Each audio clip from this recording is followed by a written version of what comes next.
Ladies and gentlemen, boys and girls, children of all ages, we proudly bring to you Mormonism Live! Shut up and sit down.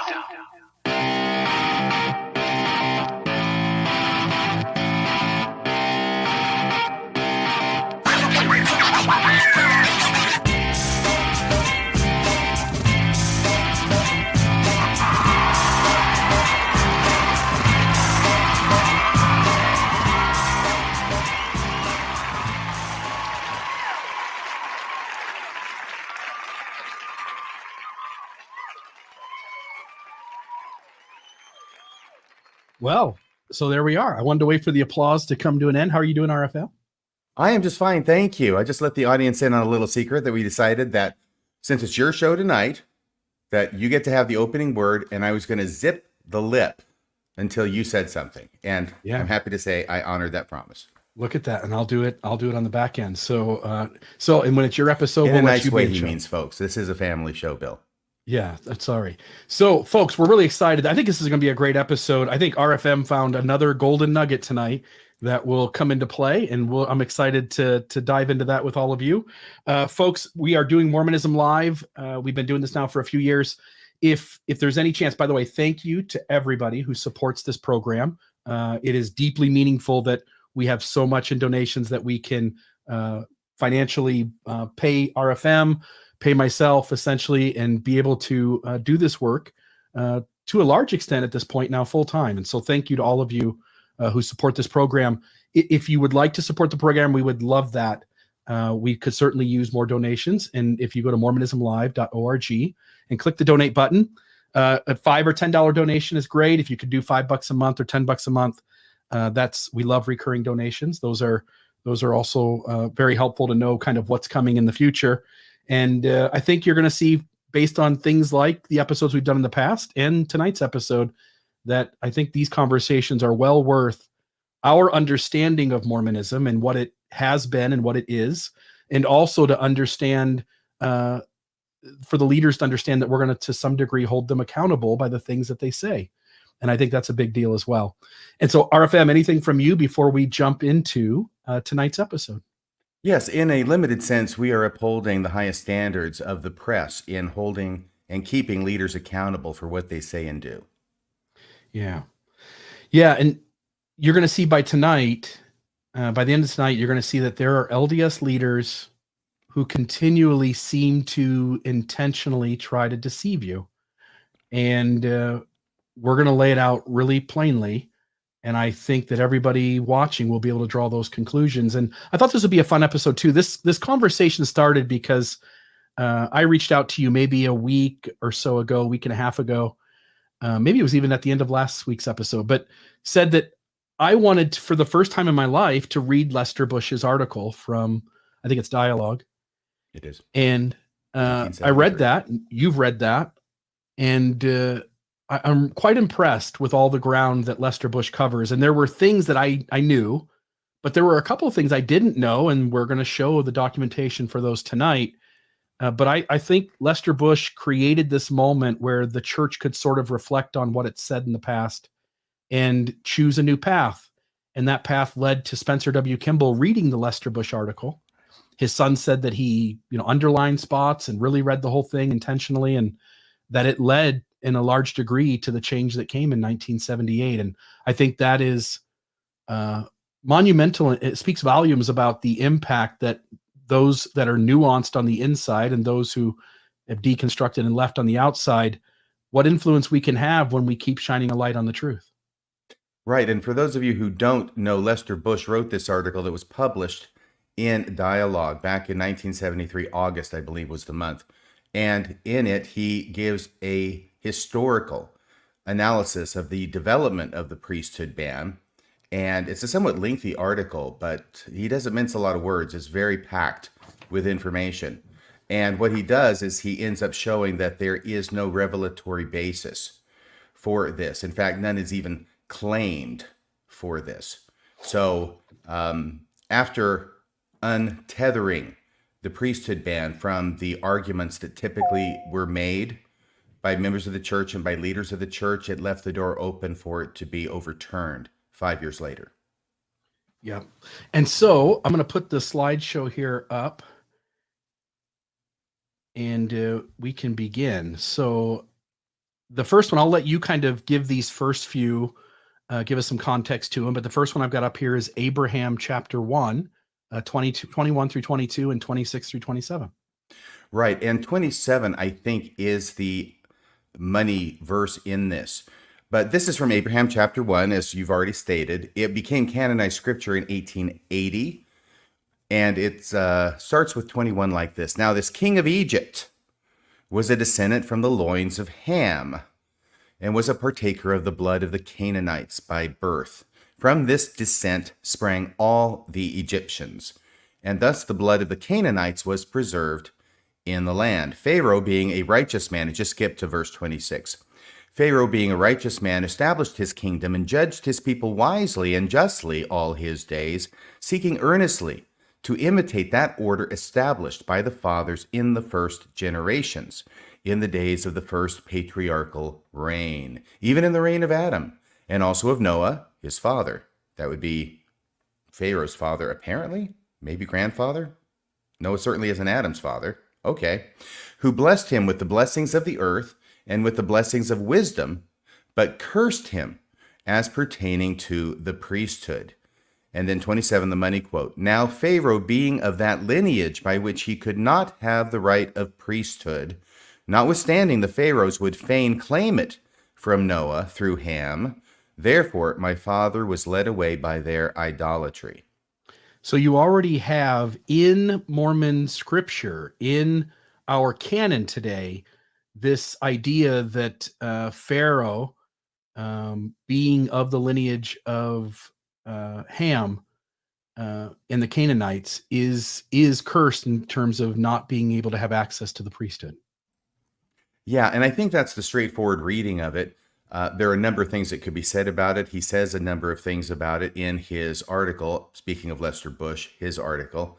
I don't know that I really want to say too much more about it here. He expressed a surprise in his article that this particular argument doesn't show up until 1885. By B.H. Roberts makes the argument from Abraham chapter 1. I went back and did some research on it this morning, and given the fact that it was not canonized until 1880, maybe it's not so surprising that this argument didn't show up until a bit late. And while what you're saying is that Abraham wasn't directly used as a justification for the priesthood ban, I think we find kind of echoes of Abraham in several of the quotes that we'll go through tonight. So they don't point to it directly, as you're saying, but there seems to be the same kind of justification that this is where it sort of comes from, although we'll also see that it's sort of in the milieu at the time as well. Folks outside the church are also seeing the African race as sort of cursed by God and falling into some sort of, that their color came from some sort of sin of their lineage, I guess is what I would want to say. The next one you've got, go ahead. I was just going to say, yes, at that time, everybody pretty much understood and accepted the idea that there was a curse, the curse of Cain, upon the black people, and that this justified and was used to justify enslaving them, as well as, well, I don't know if you can be prejudiced against a people any more than enslaving them. That pretty much does everything. But it was used as a justification. And back shortly after I got back from my mission, I was watching TV. This would be 1982 or so, watching for the first time the musical 1776, which is sort of like the Hamilton of its era, except it deals with the Declaration of Independence. Anyway, there's a scene in it where somebody from the South, one of the representatives from the South, is talking about bearing the mark of Cain and talking about slavery, right? And my eyes kind of got wide. I'm sure nobody else was in the room, but I'll testify that that's the case because I had never heard of this outside of Mormonism before. This was my first introduction to the idea that this concept was quite widely believed at the time. And I'm reading your lips now, and you're saying, geez, RFM, you look very, very handsome Sorry tonight. about that. That's okay. So you can continue. Before we get to Moses, I also want to be just clear with the audience. Several of the quotes tonight will have, and I'll just say it, the term Negro And we're going to read some of these quotes directly. I'm very aware that the language that we've used around people of color all through our history in today's understanding, and in that days, by the way, but it was justified then. And our day's understanding is very offensive. But I do think it's very important that we hold the leaders of the LDS Church to their own words. And so, folks, please forgive the offensiveness to some degree of these words as we read what past leaders of the church have said. With that, will you jump into Moses here, chapter 7, verses 6 through 8, and give us the second one that is in our canon as well? Right. This is sometimes referred to, though it's not as pointed as the one in Abraham chapter 1. Moses chapter 7, verses 6 through 8. And again, the Lord said unto me, this would be unto Enoch, who was writing firsthand here, look. And I looked towards the north, and I beheld the people of Canaan, which dwelt in tents. And the Lord said unto me, prophesy. And I prophesied, saying, behold, the people of Canaan, which are numerous, shall go forth in battle array against the people of Shum, and shall slay them, that they shall utterly be destroyed. And the people of Canaan shall divide themselves in the land, and the land shall be barren and unfruitful. And none other people shall dwell there but the people of Canaan. For behold, the Lord shall curse the land with much heat, and the barrenness thereof shall go forth forever. And there was a blackness came upon all the children of Canaan, that they were despised among all people. There seems to be, and I don't know, I'm not a biblical scholar in this facet, but Canaan seems to be drawn, the connection seems to be drawn that these are the people of Cain who went and formed Canaan. Is that right? Like, that seems to be the connection that all of these quotes seem to make as we go through the night. Well, and this is one of the reasons this doesn't get marshaled too often, not as often as Abraham chapter 1, because it's a bit indistinct as to what it's referring to. It does appear that Canaan does bad things. These people did bad things. They destroyed the people of Shum, and therefore their land was cursed with great heat. And then they were cursed as well with the blackness that came upon all the children of Canaan, and they were despised among all people. There's this idea of a curse that comes upon them, sort of like the Book of Mormon, as opposed to it being a curse that's passed down lineally. In other words, these people aren't born of black people. They're not black at their birth. This blackness comes upon them as a divine judgment, it appears. Yeah, and we won't go into the Book of Mormon tonight, but I just want to note for the record on this episode that there is tons of this kind of idea of people being cursed with a darker skin color throughout the Book of Mormon. While that deals with the allegedly the ancestors of the Native Americans, it is also involving a cursing of skin color. And so we won't spend any time there, but just to note that there are other places in our scriptural record that seem to indicate that God works this way. He takes people, and when they don't behave right, he gives them dark skin. Right, and this was translated in the Book of Moses within a year of the publication of the Book of Mormon. Yeah. So now we've got the Latter-day Saints Messenger and Advocate. This is April 1836, I believe. This is the big picture. We'll zoom into the pertinent section, but I just want to note that the red boxed area says Joseph Smith. This is Joseph Smith who wrote this long article, and he's defending. So the church is in this tight position where they've kind of been supporting the end of slavery, but now they're starting to get kind of pushed back against by the South and by those who support. Let me say it differently. Joseph Smith in the church is taking this view where they're against slavery. And but they're getting, suddenly people are starting to like criticize the church for that. So they need to create a position where they sort of walk the line. And this is the article in the Messenger and Advocate where Joseph Smith writes out that position. And I just want to note, by the way, if you go in through and you read this, it actually reads like a very coherent, very well thought out perspective. I actually was quite impressed with how Joseph Smith walked the line.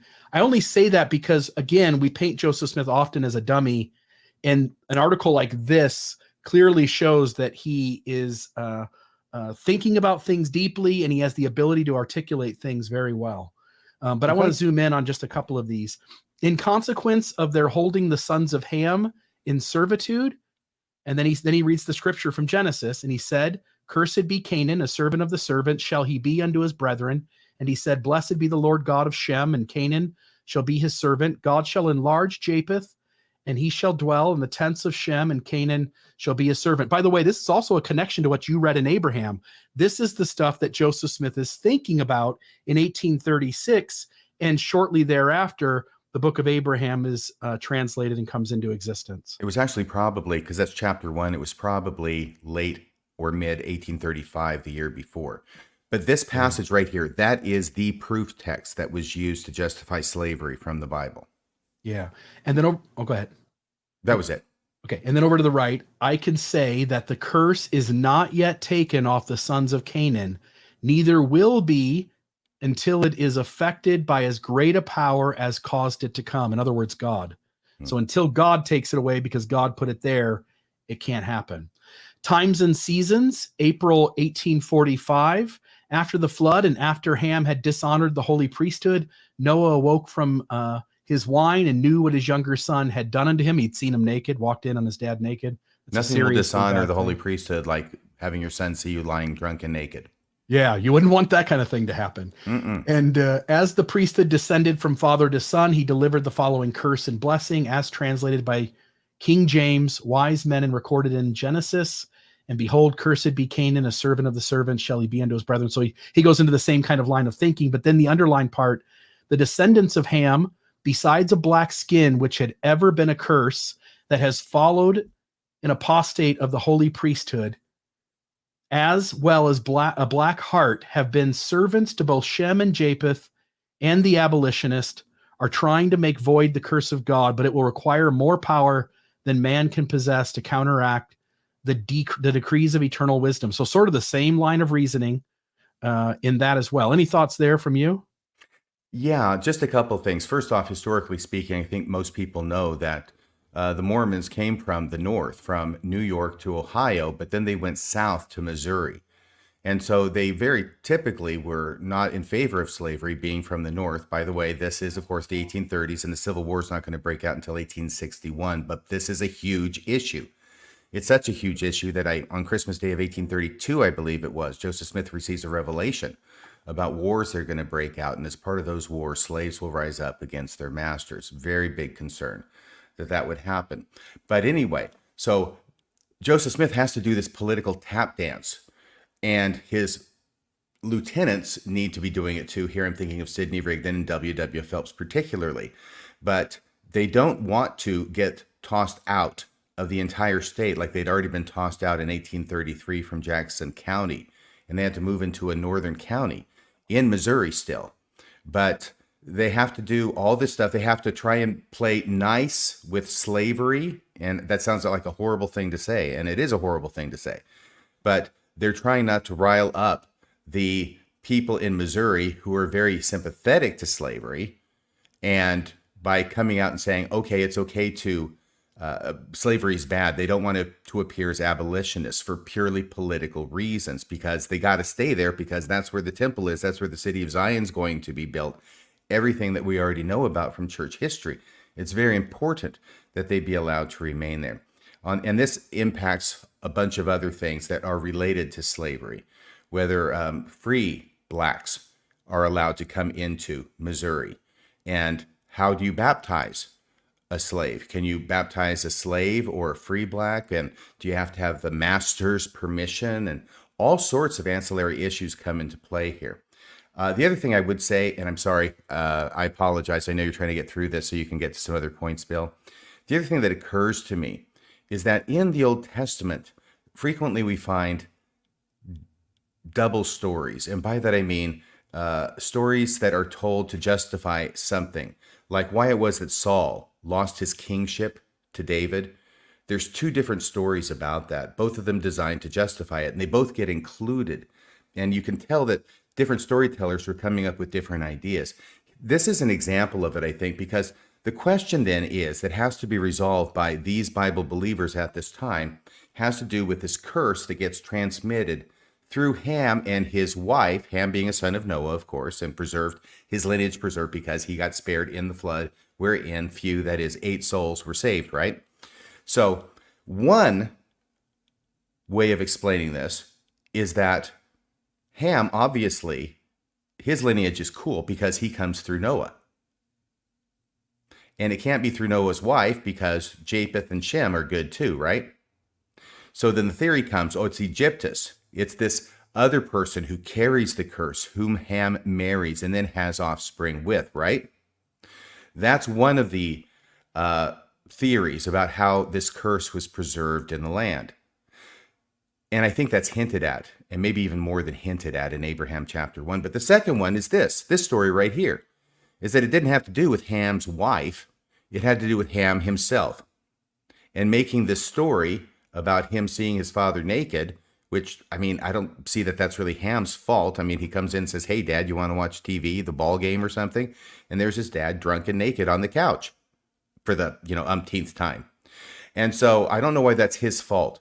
But this story then gets used and turned around in order to insert a reason for it. And the whole thing is that, yeah, he got cursed. Ham got cursed because of this. And therefore, his descendants were cursed because of Ham's action here. And it had nothing to do with his wife. Two completely different stories in order to account for this. And just to show Dan Vogel, if you go back and read that Messenger and Advocate article in full, let me just have it up here for a second. So as early as 1831, while working on his revision of the Bible, Smith reinforced the pro-slavery interpretation passage in Genesis, and then goes on to continue the kind of information on that as well. But if you read that Messenger and Advocate, Joseph Smith is basically saying, it's not our job to end slavery. There'd be a lot of bloodshed if we did. The South shouldn't tell the North what to do any more than the North should tell the South what to do. And so Dan's right. Joseph, at that point, seems to take a sort of, I'm not really for slavery, but I'm not going to fight it, and we should leave it alone, and it'll take care of itself at some point. All right. I want to move on here. So we'll go through a few more dead prophets before we get to some living ones. Yay. Brigham Young. Dead Prophet Society. Yeah, you've got the Dead Prophet Society. Carpe diem. Living prophets trump dead prophets. So Brigham Young's, this is the moment where it sort of becomes official. Brigham Young on January 6th of 1852 says, any man having one drop of the seed of Cain in him cannot hold the priesthood. And if no other prophet ever spake it before, I will say it now in the name of Jesus Christ. That seems pretty official from a prophet. He said it in an address before the Legislative Assembly of the Territory of Utah, which is sort of a strange place to declare church doctrine. But again, in a state that mixes politics with religion so smoothly, I can see why that might have happened. Right. And I will say also that in that Moses chapter 1, Moses chapter 7 that we read before, it doesn't say anything about the priesthood like it does in Abraham chapter 1. But then again, why would it say anything about the priesthood when the concept of the priesthood, at least the way we understand it today, did not exist in the LDS church in 1831, early 1831, when Joseph Smith is translating the book of Moses. Yep, perfect. All right, so then from there... Oh, and one other thing. Oh, please. Brigham Young never, ever attempts to link this teaching to Joseph Smith, which is something he surely would have done if Joseph Smith had taught this. And in fact, he even indicates that Joseph Smith did not teach this in that passage. If no other prophet ever spake it before, I will say it now in the name of Jesus Christ. So even in this one statement, it's very interesting because, of course, as you know, as it develops, then church leaders start saying, well, this is what the church has taught ever since the days of Joseph Smith. Well, Brigham Young's right after Joseph Smith. It's 1852, and he's acting like Joseph Smith never said anything about it, and I'll say it if nobody else ever did. Yep. And we'll find that we won't really get into that later, but there were several people very close to Joseph who claimed that Joseph didn't. And then there are sort of people kind of a layer away that claimed he did. And so there is a lot of discussion that happens in the church in the, early 70s, mid 70s, leading up to the 78 revelation, where they're trying to get it in earlier too, because I think that's what you're looking at your faces from the earlier moment, but where they're trying to figure out whether this was official or whether it wasn't. Did it start with Joseph? Did it start with Brigham? There's sort of that debate going on kind of in the background. All right. The next one is Orson Hyde. This was the earliest moment I could find where the church has makes an official statement that links people of color to their valiancy in the pre-mortal earth life. And so Orson Hyde says, at the time the devil was cast out of heaven, there were some spirits that did not know who had the authority, whether God or the devil. They consequently did not take a very active part on either side, but rather thought the devil had been abused and considered he had rather the best claim to the government. So they had a succession crisis, it looks like, of some sort. These spirits were not considered bad enough to be cast down to hell and never have bodies. Neither were they considered worthy of an honorable body on this earth. It says, but those spirits in heaven that rather lent an influence to the devil, thinking he had little the best right to govern. I don't understand the way they write, but he had the best right to govern by a little bit, is how I interpret that. But did not take a very active part anyway, were required to come into the world and take bodies in the accursed lineage of Canaan, and hence the Negro African race. And so here's this first moment that I know of in Mormon history where how valiant somebody was in the premortal earth life is leading to somebody being cursed with a black skin. Then we end up with this famous correspondence. It's been talked about in several places. It's actually quite interesting that this survived, and we have the copies of the dialogue back and forth. But a Dr. Lowry Nelson corresponds with like the mission president, and the mission president then puts him in touch with the first presidency, and the first presidency writes Dr. Lowry Nelson back and forth. And wasn't this when Lowry Nelson had been sent? Was it to Cuba in order to scope it out and see if this would be a good place for missionary work? Yeah, I don't know the background story in full. I just know that he reached out to somebody at a lower level of leadership, and they put him in touch with the first presidency, and the first presidency actually corresponds with him. But he essentially makes the point that if you're going to spread the gospel to these certain places in the world where there is a large number of people of color, that you're going to have a really serious issue if you don't give the priesthood to everybody. And so the church leadership, George Albert Smith, president of the church, J. Reuben Clark, and David O. McKay as counselors, 1947, write him back and forth. And here's what they say.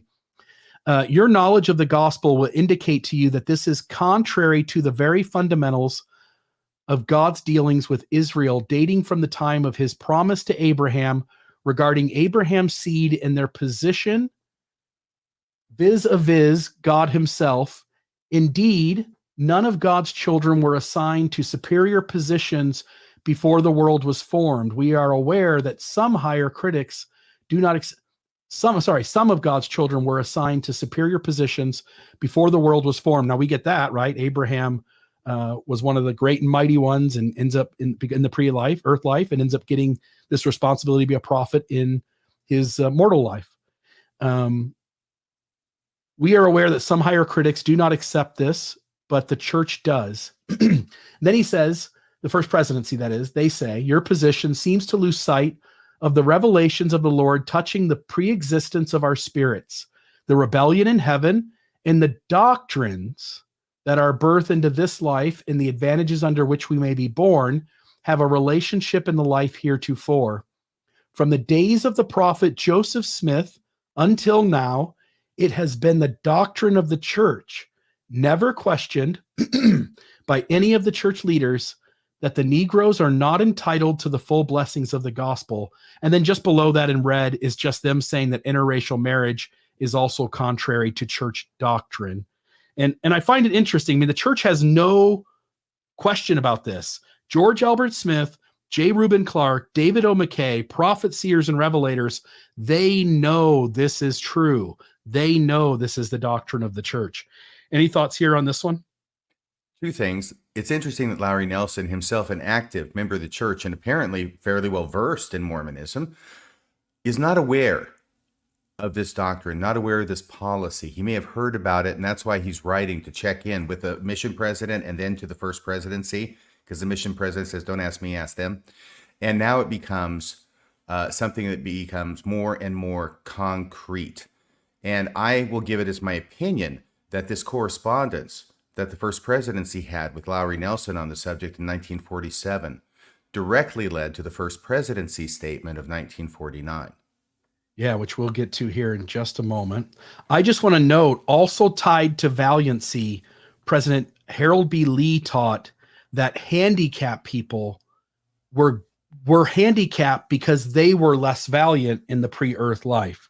And I just want to note, again, in modern Mormonism, there's probably still echoes of it. I don't know that it's formally taught anywhere, but in modern Mormonism, the idea is that the handicapped folks, those who are physically or mentally challenged and were born that way, they were the more valiant spirits in the pre-earth life. But that's not the way it always was. It was taught that those who didn't express the same degree of faith in the premortal life were given certain disadvantages in this one, such as physical or mental limitations, such as color of skin. And I just want to note, if I had a handicapped child, 30-year-old, bedridden, wheelchair bound, and I'm hearing the leadership of the church tell me that the reason my life is so, and I use this word carefully, but burdened with having to take care of my adult child is because they didn't do their part in the pre-earth life. You're creating an environment where people have animosity and resentment towards the child, their kid, because of a bullshit doctrine taught in a church that has no problem saying bullshit things. Well, this is the problem in being a Christian church, that of course, like most Christian churches do, they believe in a judgment day, and they believe that to some extent or other, our eternal rewards are going to be based upon what we do in this life. And when you throw in the idea of a premortal existence, which is not common among Christians, but is certainly a doctrine in Mormonism, then the stage is set. And you look around you at people who are born in different circumstances, some more favorable, some less favorable, and it is ineluctable. It was only a matter of time. If Orson Hyde hadn't come up with it, somebody would have. That you look around and you see people who are disadvantaged here in this life, in whatever way you want to call it, you have to make the connection. This must be based upon what they did in the premortal life, just as our eternal rewards will be based upon what we do in this life. You've got people here who are handicapped. Okay, well, they did something wrong. They weren't valiant. You know, they ran and hid behind enemy lines when all those testimony wars were going on and the spirits were falling like flies up there in that war. And then it gets switched, right, to these were the more valiant ones.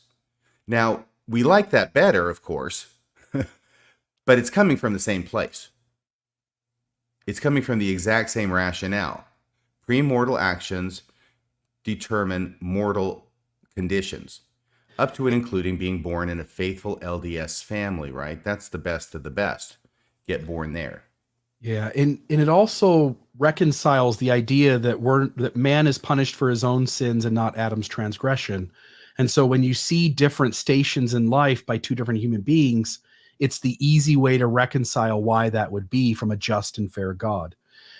So yeah, I think it's a way to reconcile kind of these loose ends in Mormon theology. But what ends up happening is you end up causing lots of trauma and shame, and you marginalize people who are different. Mm-hmm. So then we get 1947. This is George F. Richards, an apostle.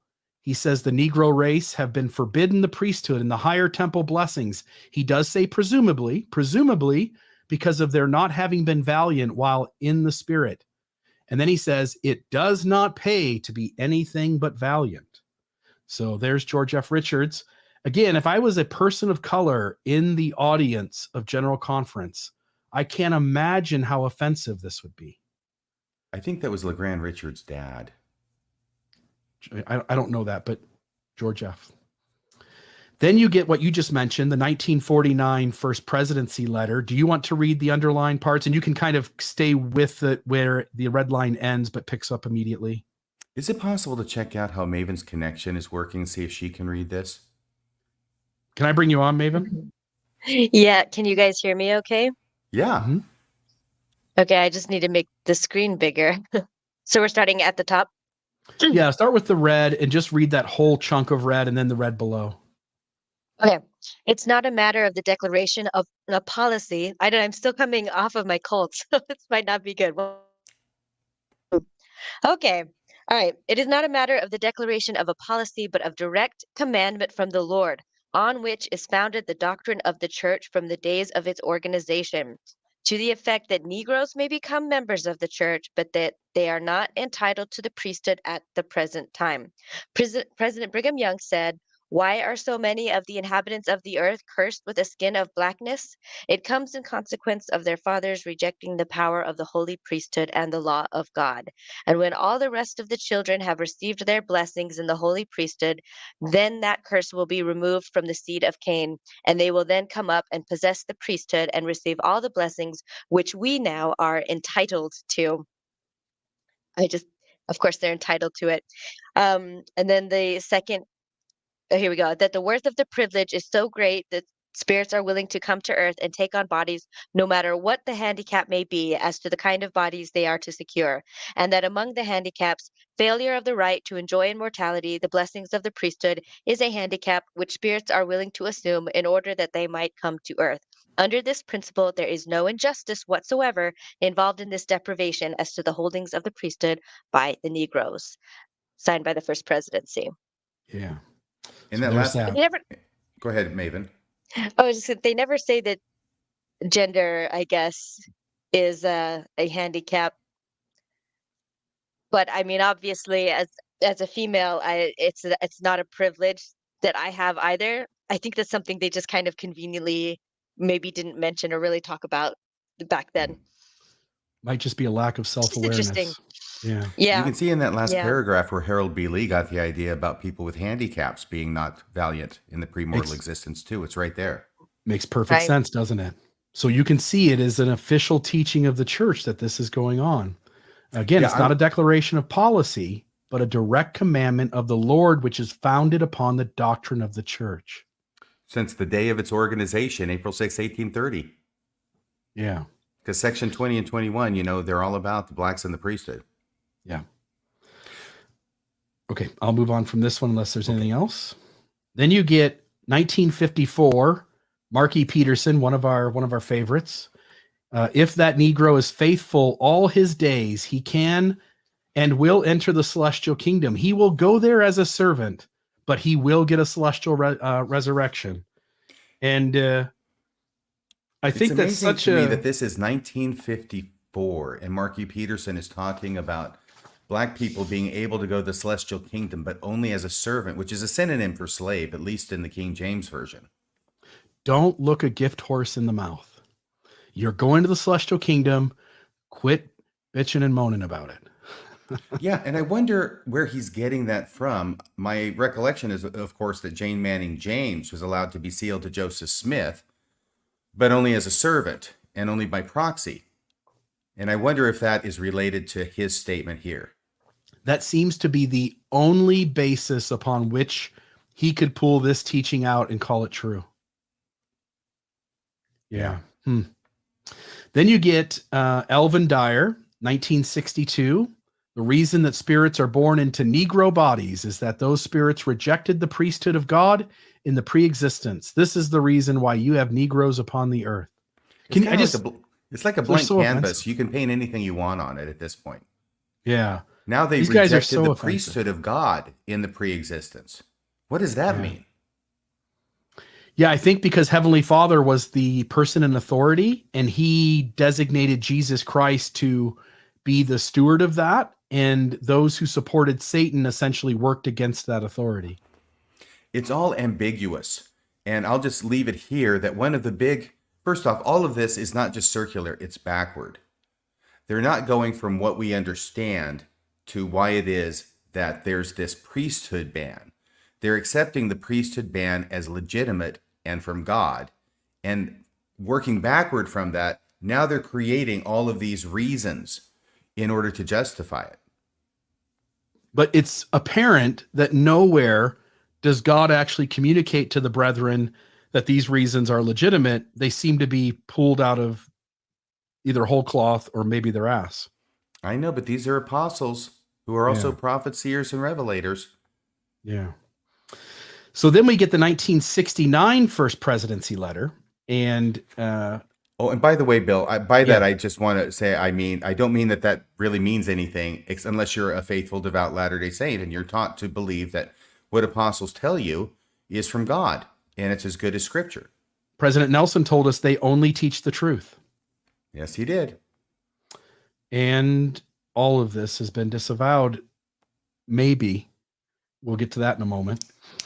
1969 first presidency letter. I just want to note the first part. In view of confusion that has arisen, it was decided at a meeting of the first presidency and the quorum of the 12 to restate the position of the church with regard to the Negro, both in society and in the church.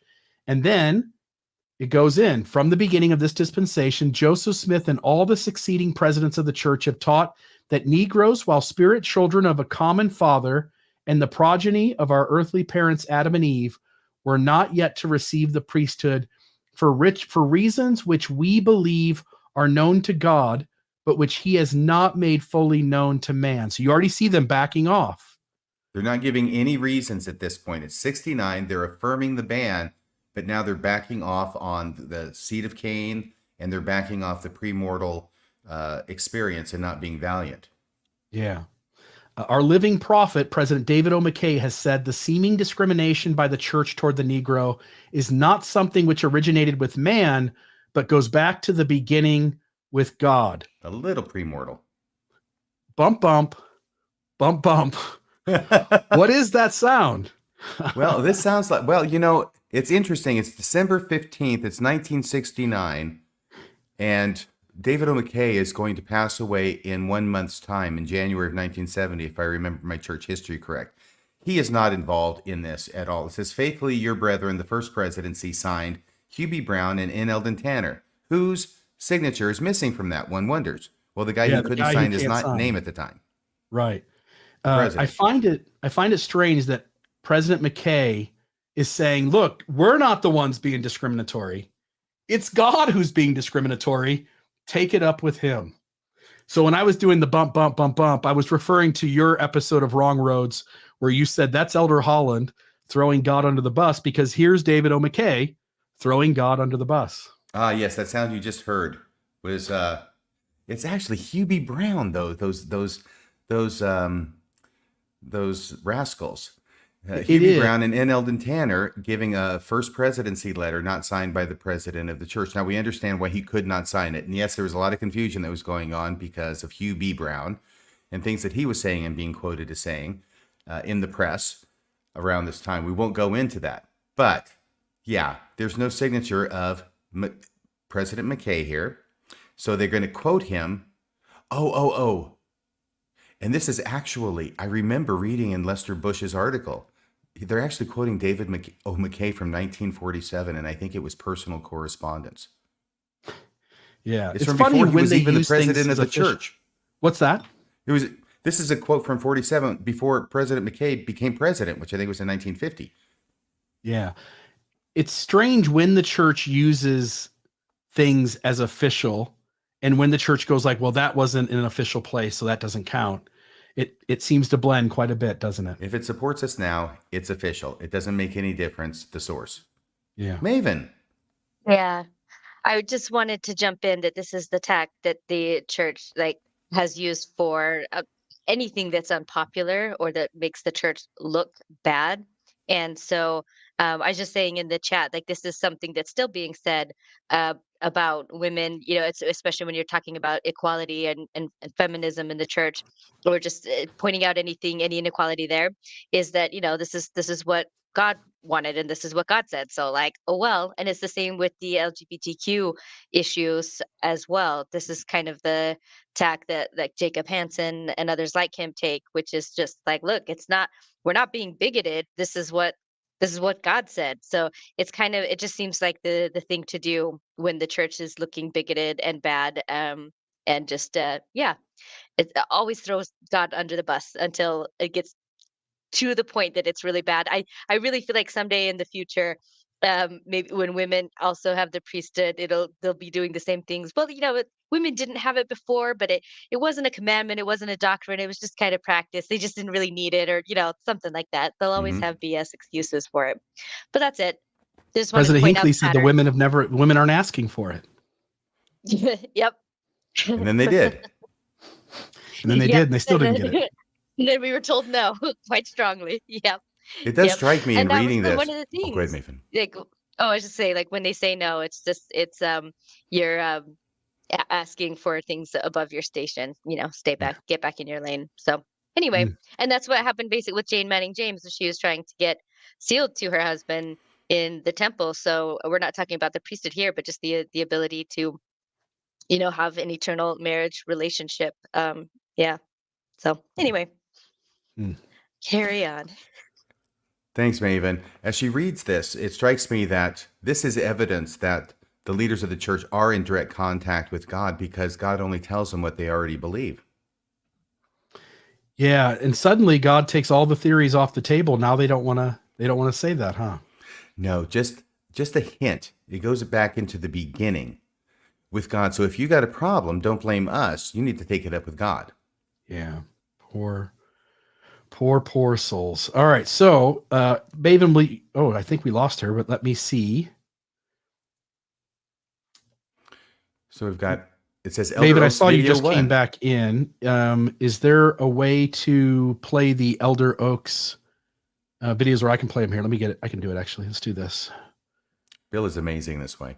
All right. So He can we're do going to anything. play. Let me put this up and we'll play the first one here. This is Elder Oaks. And I just want to set this up before it comes on. Elder Oaks at the B1 celebration. He is addressing the celebration of the 1978 priesthood revelation. And he is says some things. And I remember when I watched it at the time, I was really caught off guard by what he said. And it struck me. I knew then what he was trying to get across. And I thought it was deeply deceptive. And I thought tonight would be a great chance as we go through this history to see how he's trying to reconcile all the stuff we covered before with the church's current stance from the 2013 gospel topic essay. And so hopefully. Right. And so this is This'll June of open. 2018. It's just 5 years ago. Did that have sound, by the way? I heard it. It was a bit faint. Okay, let me see if I can turn it up.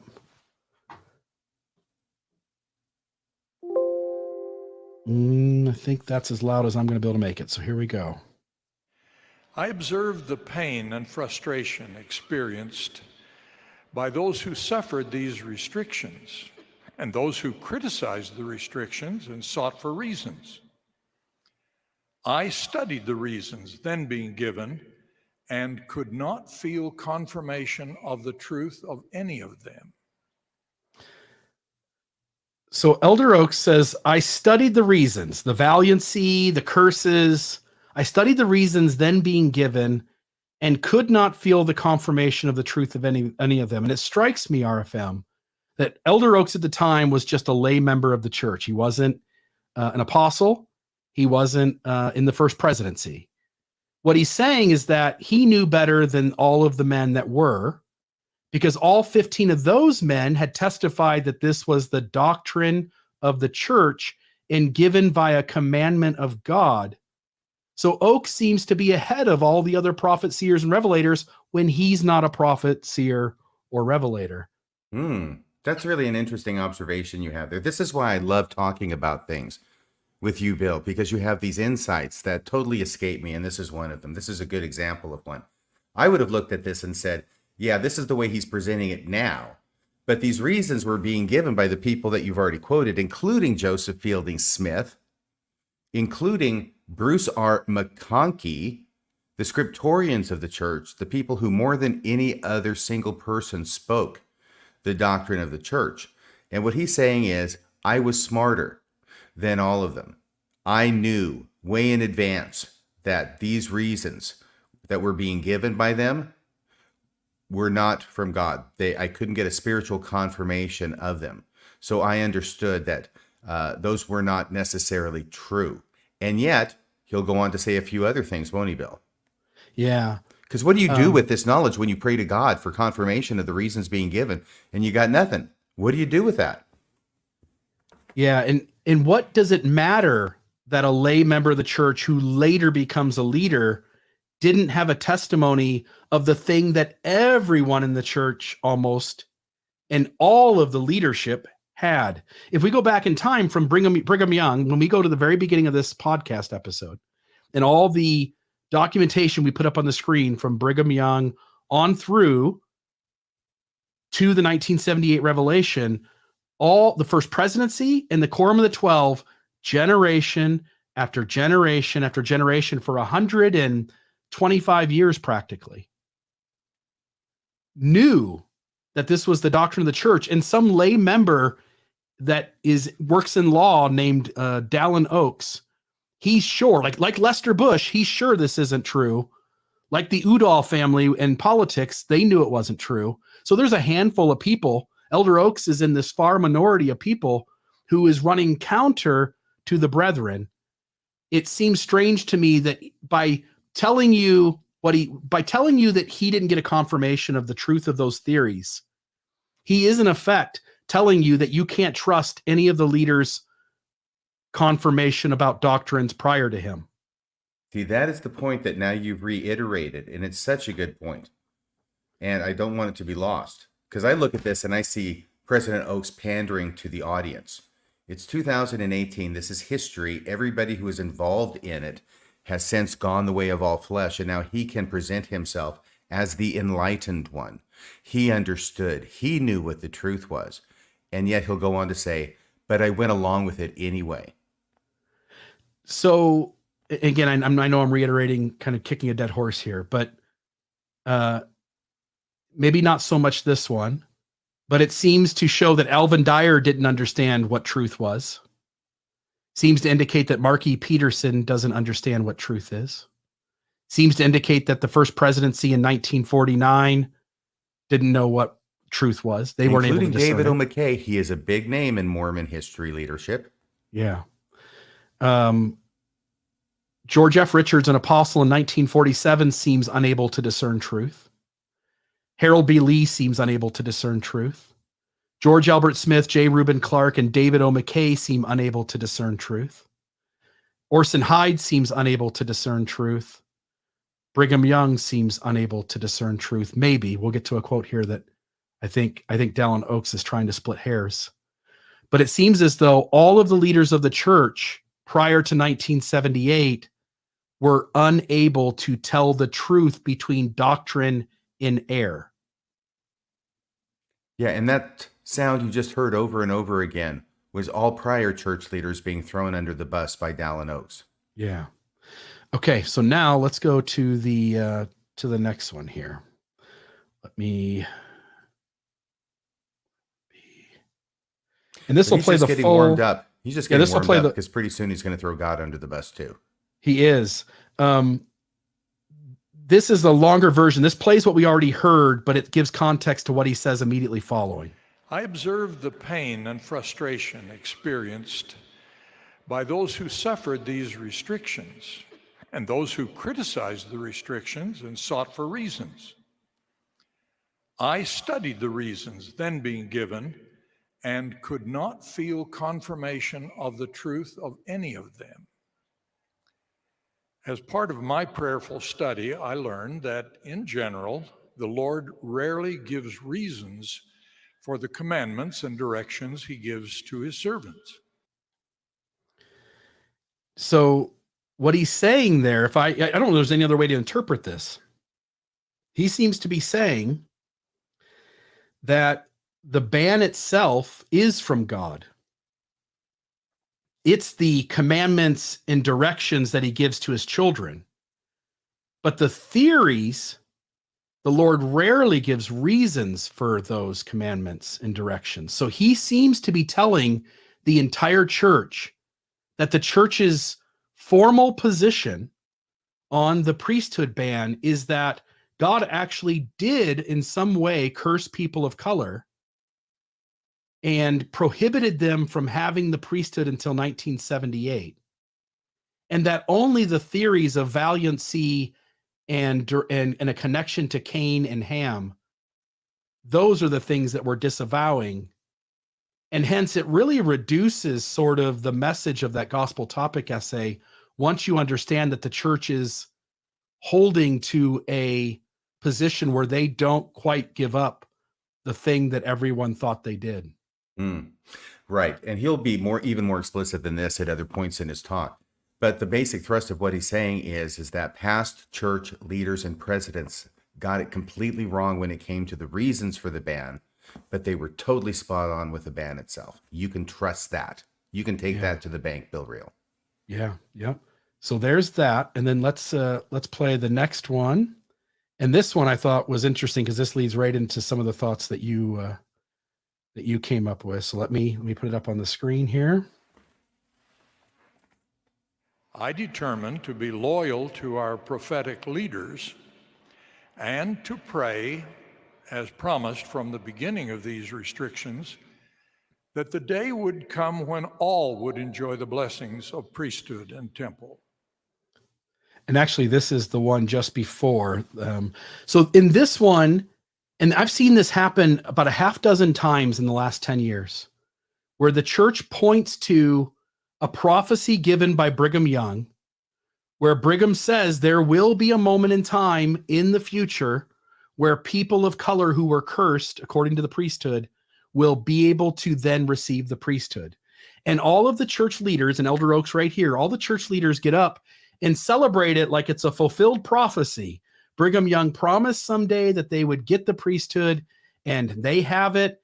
And now we have a fulfilled prophecy by Brigham Young. But what the church does is it includes this prophecy with lots of ellipses. And I think it's interesting when we actually look at the prophecy itself. So for instance, in the ensign, look at how they word this. That time will come when they, black members of the church, will come and have the privilege of all. We have the privilege and more. But then when you read the whole context of this, until the lost of the posterity of Abel have received the priesthood, until the redemption of the earth. Until the last.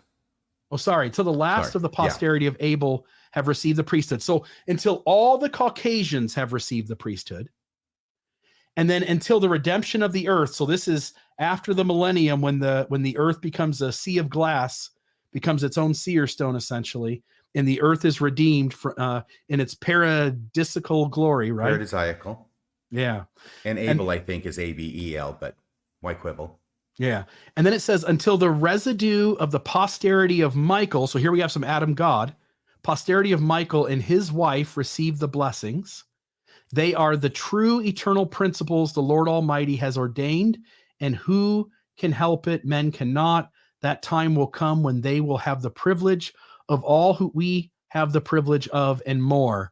So they always reduce the prophecy to something that can be sort of self-fulfilling, but really by them giving the priesthood in 78, instead of waiting until after the resurrection and the earth is changed, they actually caused the prophecy to be a failed prophecy. Yeah, Ryan asks, so the second coming happened in 1978. No, Ryan, actually the end of the millennium happened in 1978. And the earth was changed, and we didn't even notice it. And it would be bad enough if it was just this, but it's not just this. Journal of Discourses. See, I thought this was something Brigham Young said one time on the record. He actually says it 4 times. If a prophet says something 4 times as a prophecy, you should be able to bet your ass on it. Brigham Young says, when all the other children of Adam have had the privilege of receiving the priesthood and coming into the kingdom of God and of being redeemed from the 4 quarters of the earth, so the gathering of Israel, right?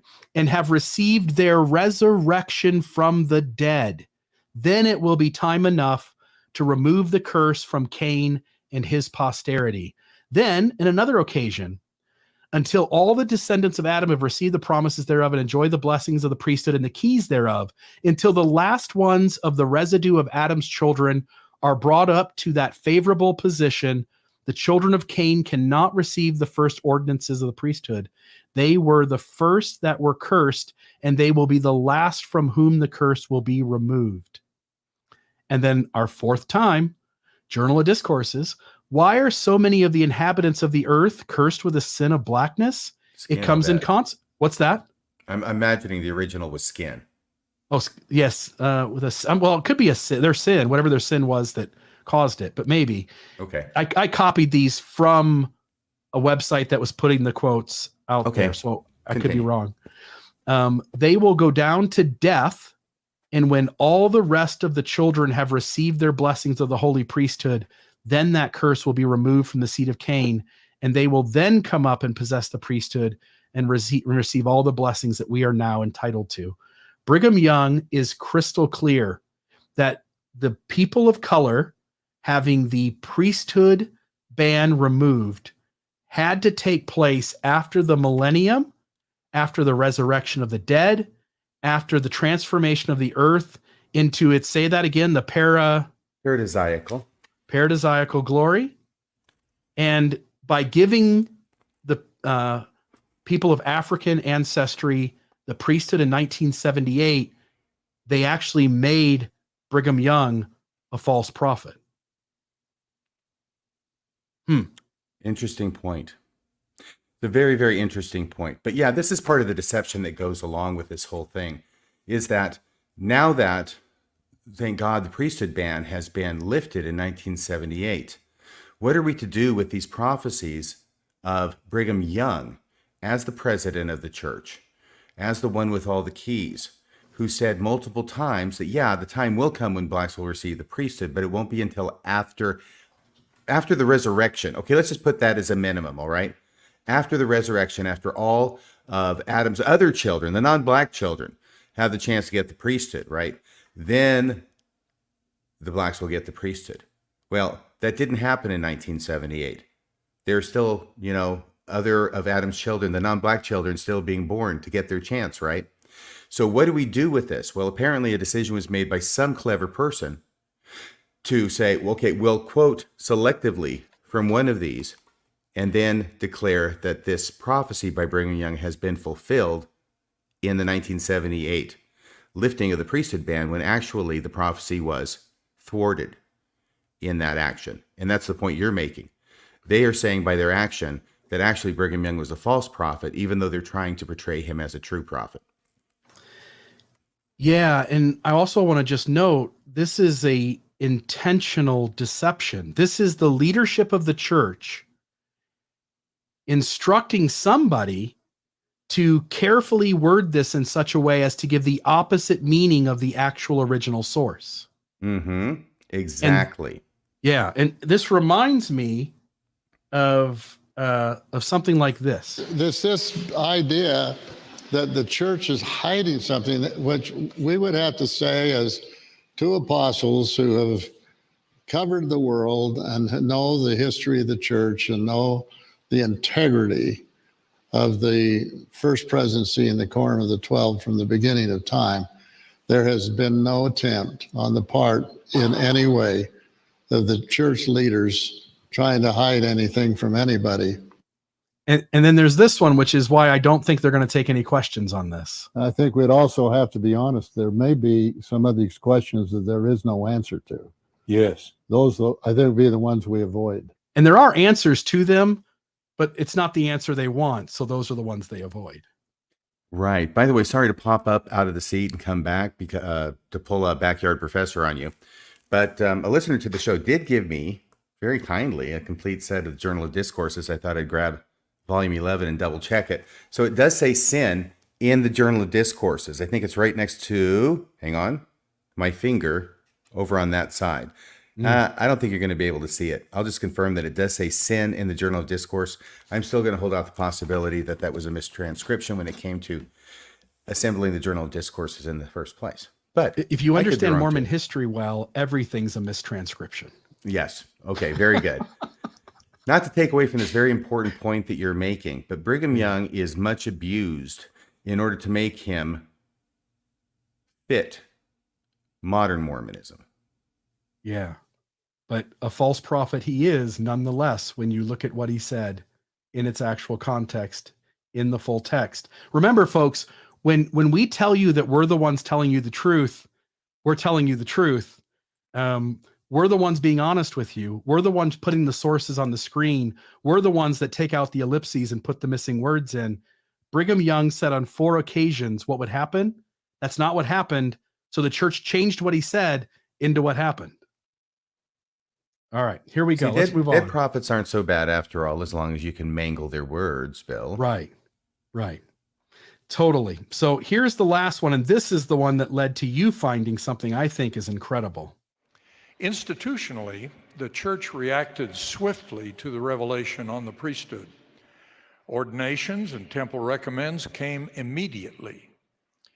The reasons that had been given to try to explain the prior restrictions on members of African ancestry, even those previously voiced by revered church leaders, were promptly and publicly disavowed.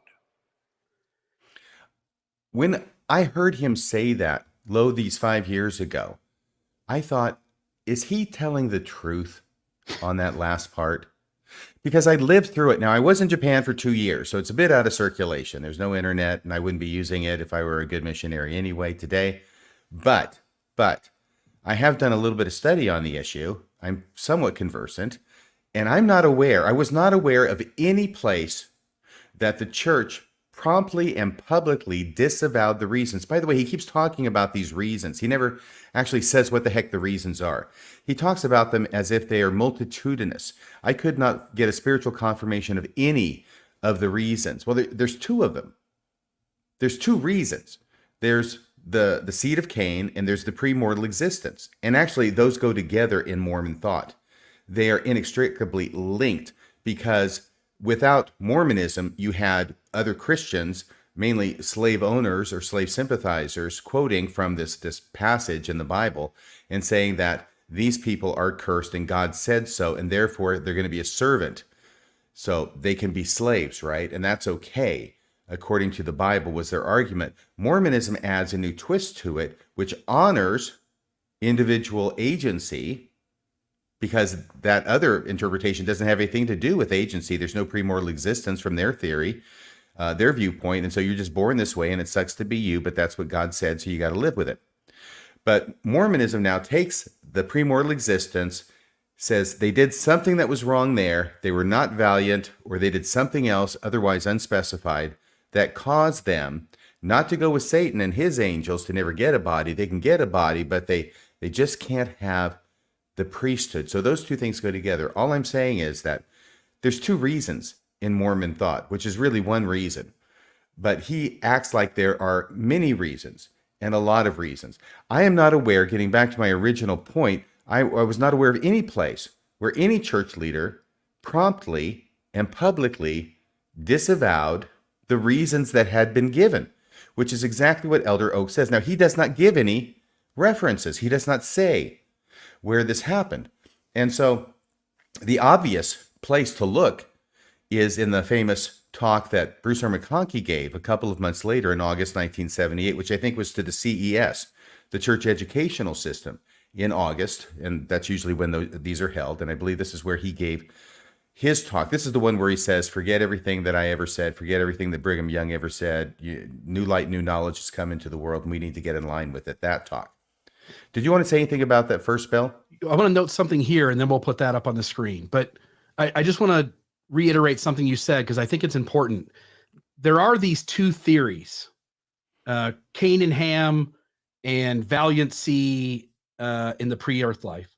But I try to think of it this way, that the mortal tabernacle of flesh from Cain or Ham forward was given a skin of darkness. The spirits that are sent into those mortal tabernacles that have a skin of darkness are those who were less valiant in the pre-earth life. Right. Yeah. So you can keep track of them. Right. And say, no priesthood for you. Yep. And so here's the talk you were speaking of, Bruce R. McConkie, 1978, CES Religious Educators Symposium. And this is the pertinent section. You've read the whole thing. I've read the whole thing. This is the only section that you could even imagine comes close to what Elder Oaks is insinuating, and it's nowhere to be found.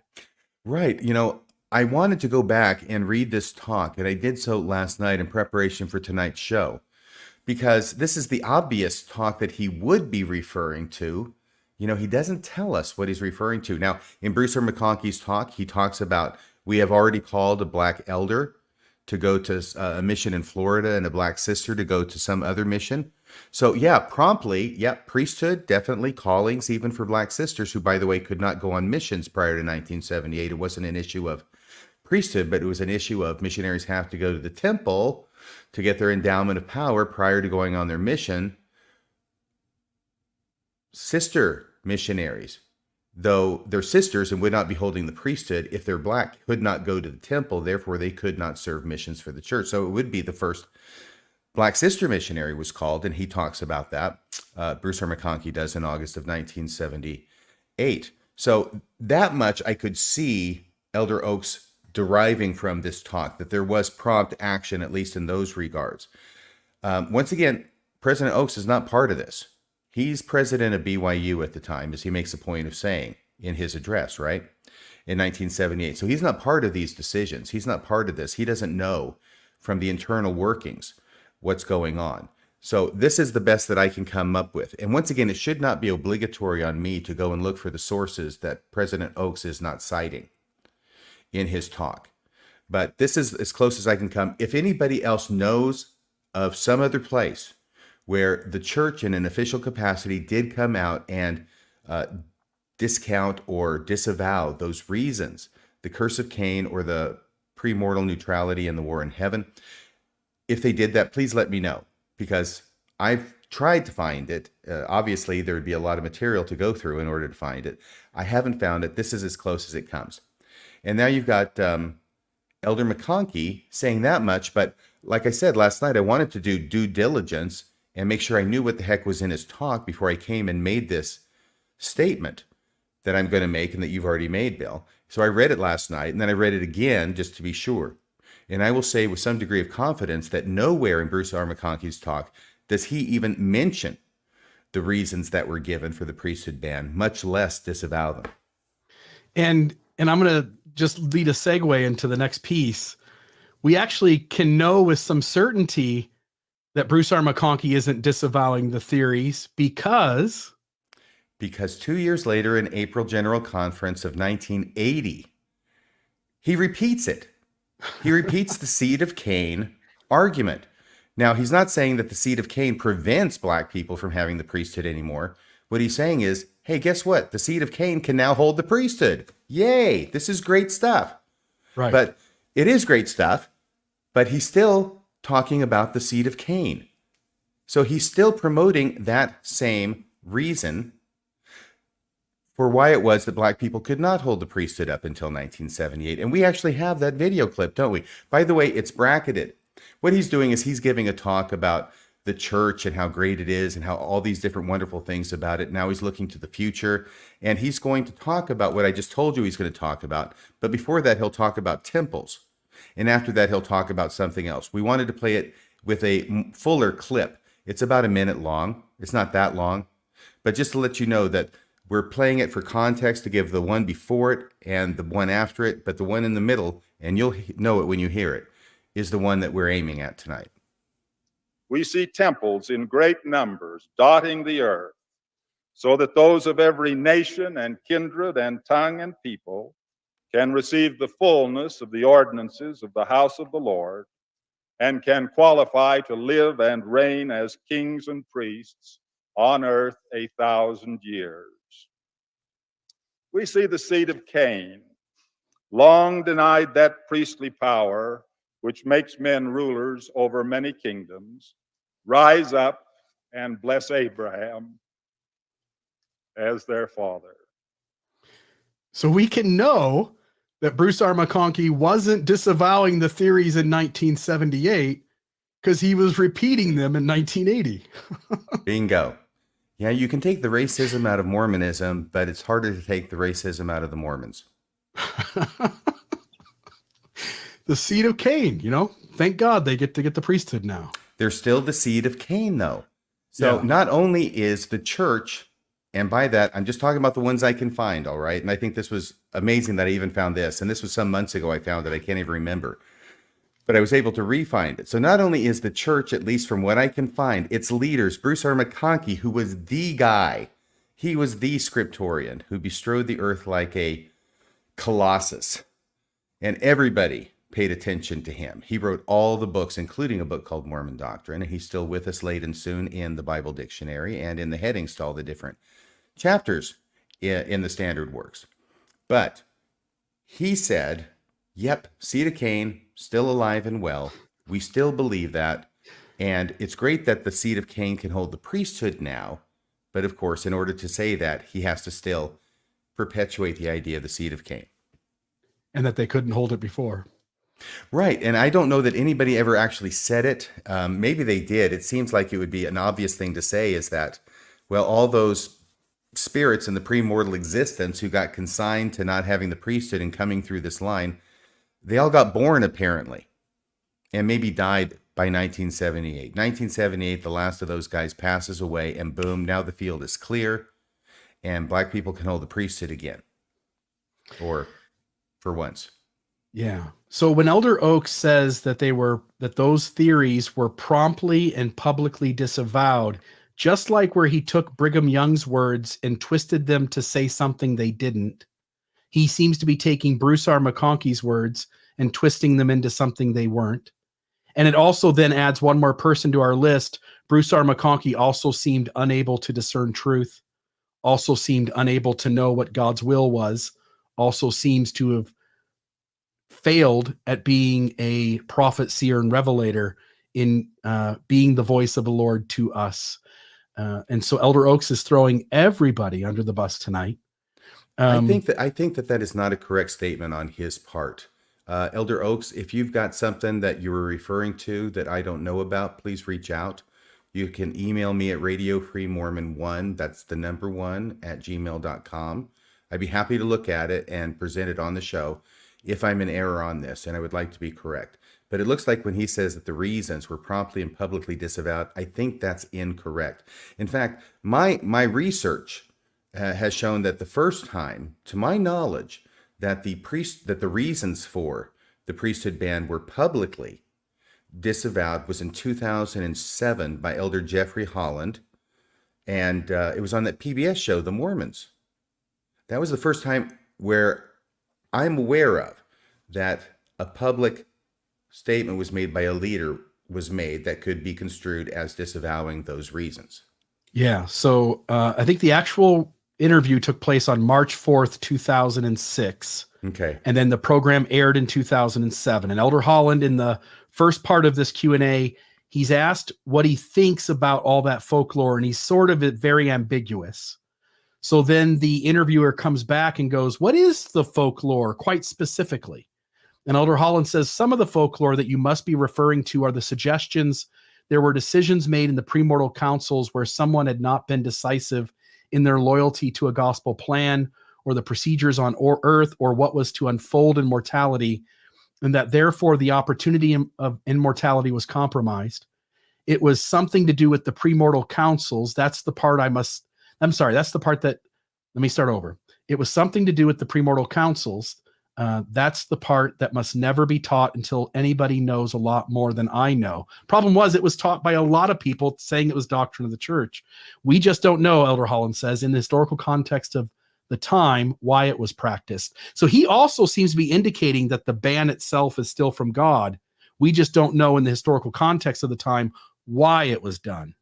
Right. And he tries to, as gently as he can, throw the prior leaders under the bus.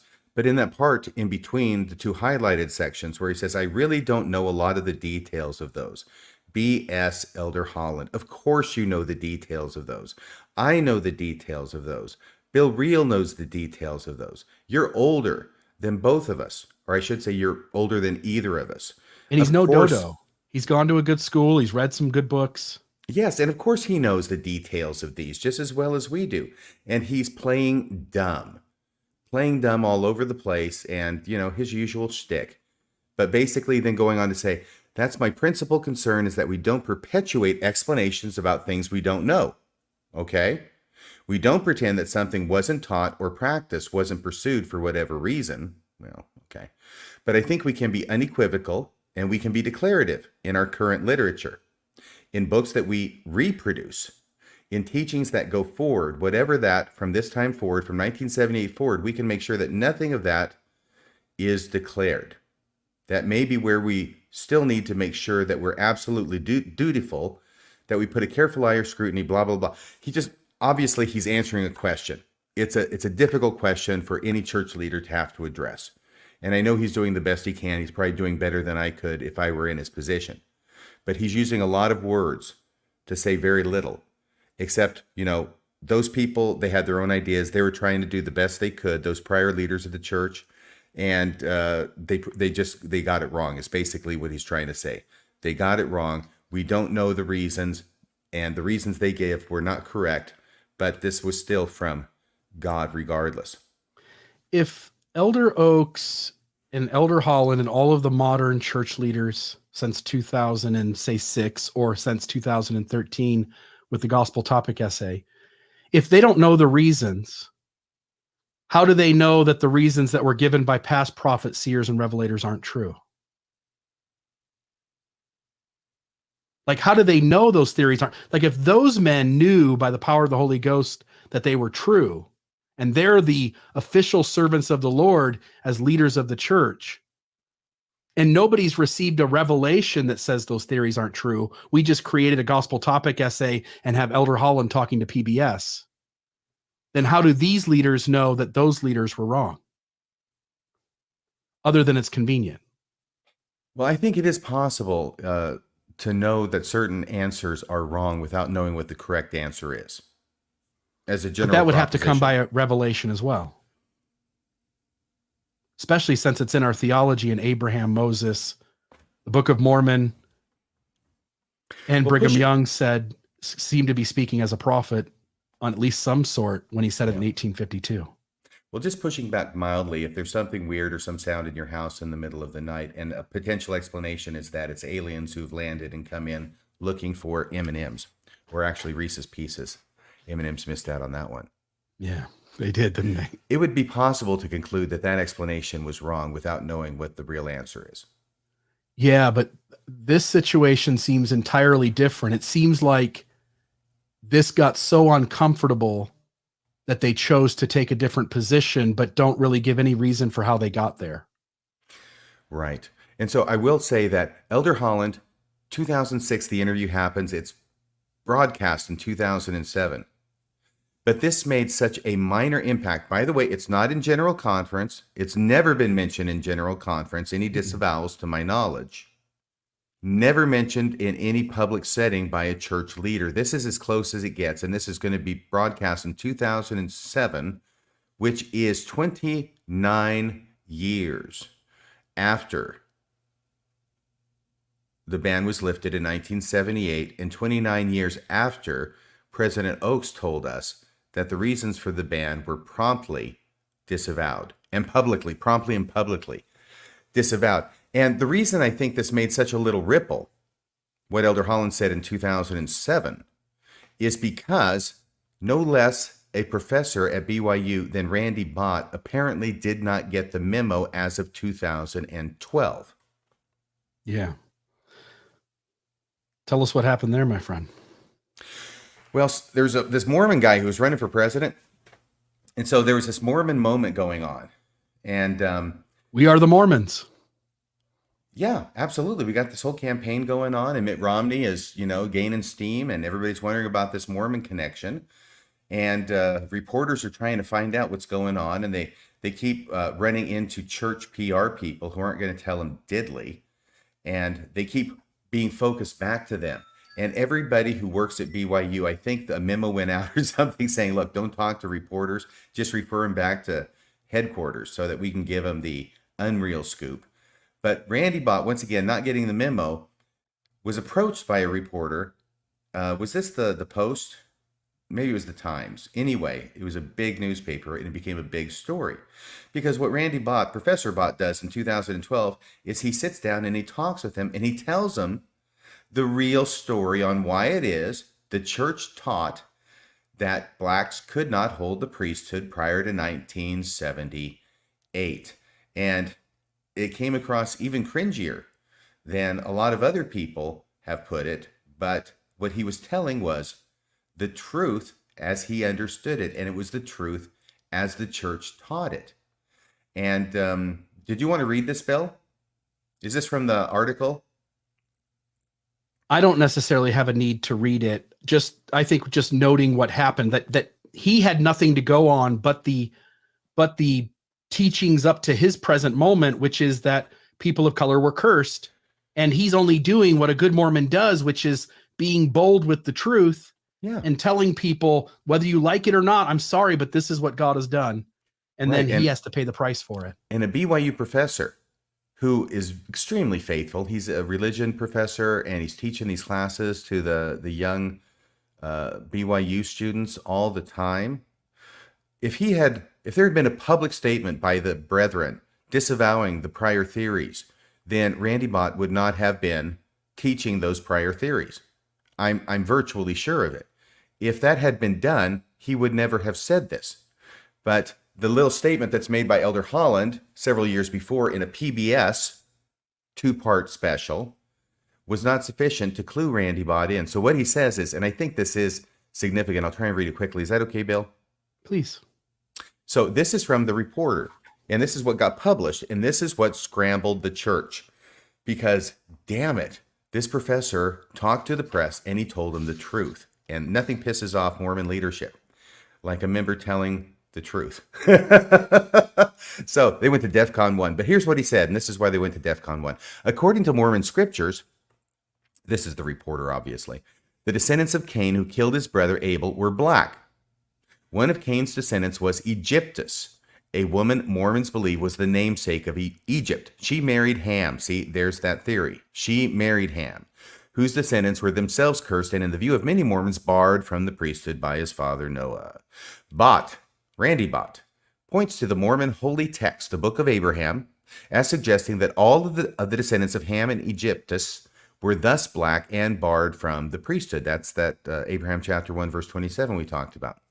God has always been discriminatory. Now that's a quote from Randy Bott. God has always been discriminatory when it comes to whom he grants the authority of the priesthood, says Bott, the BYU theologian. By the way, there he's echoing a prior First Presidency statement.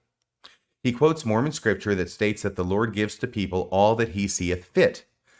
Professor Bott compares blacks with a young child prematurely asking for the keys to her father's car, and explains that similarly, until 1978, the Lord determined that blacks were not yet ready for the priesthood. Cringe factor 10. What is discrimination? Bott asks. I think that is keeping something from somebody that would be a benefit for them, right? But what if it wouldn't have been a benefit to them? Bott says that the denial of the priesthood to blacks on earth, although not in the afterlife, protected them from the lowest rungs of hell reserved for people who abuse their priesthood powers. You couldn't fall off the top of the ladder, he said, because you weren't on the top of the ladder. So, in reality, the blacks not having the priesthood was the greatest blessing God could give them. That's a backhanded compliment, right? Like, well, yeah, why can't God bless the rest of us that way? I mean, why does he stick us on the top of the ladder so we can fall off?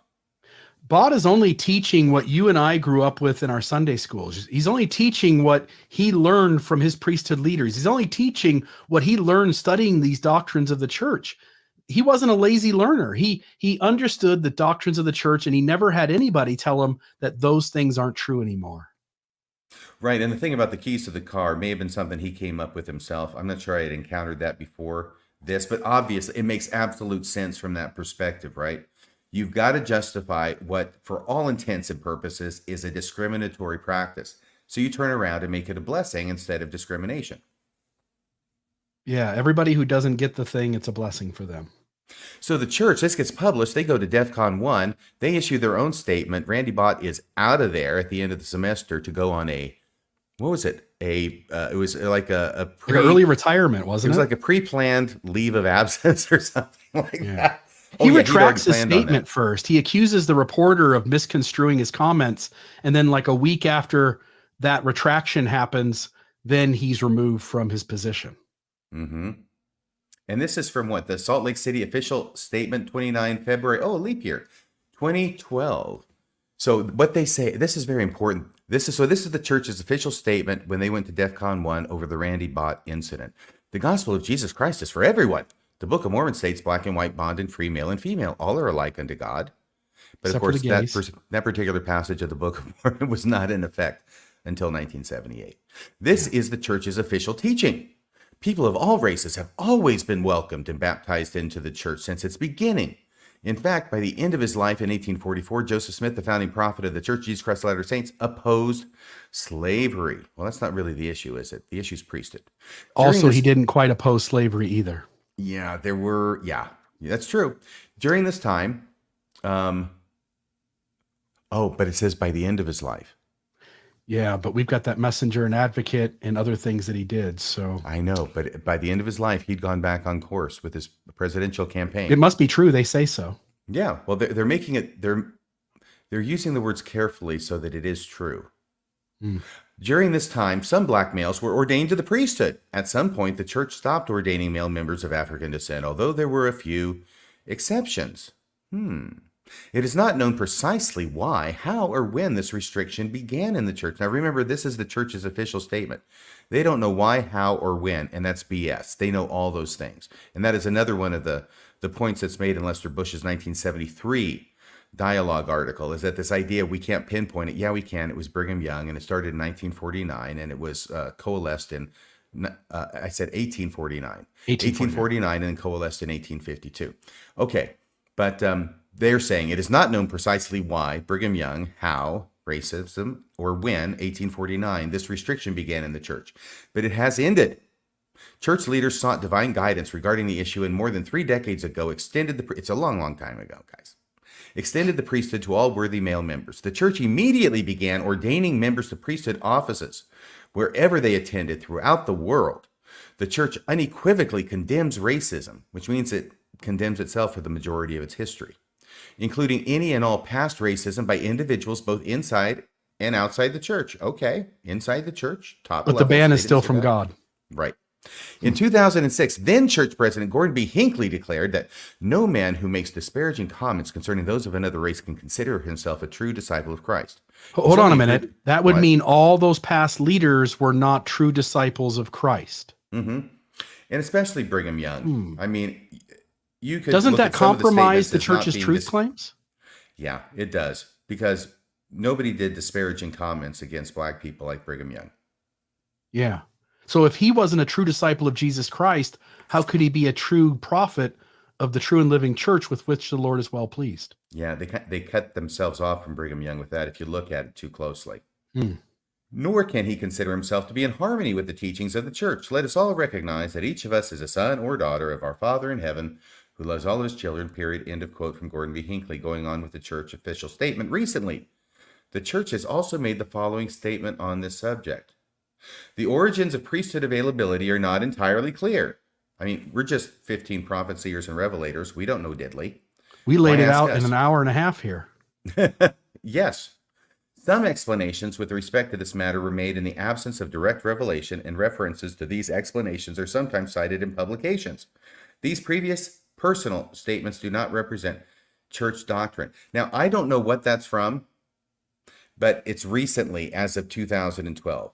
The statement itself says, recently the church has also made the following statement on this subject.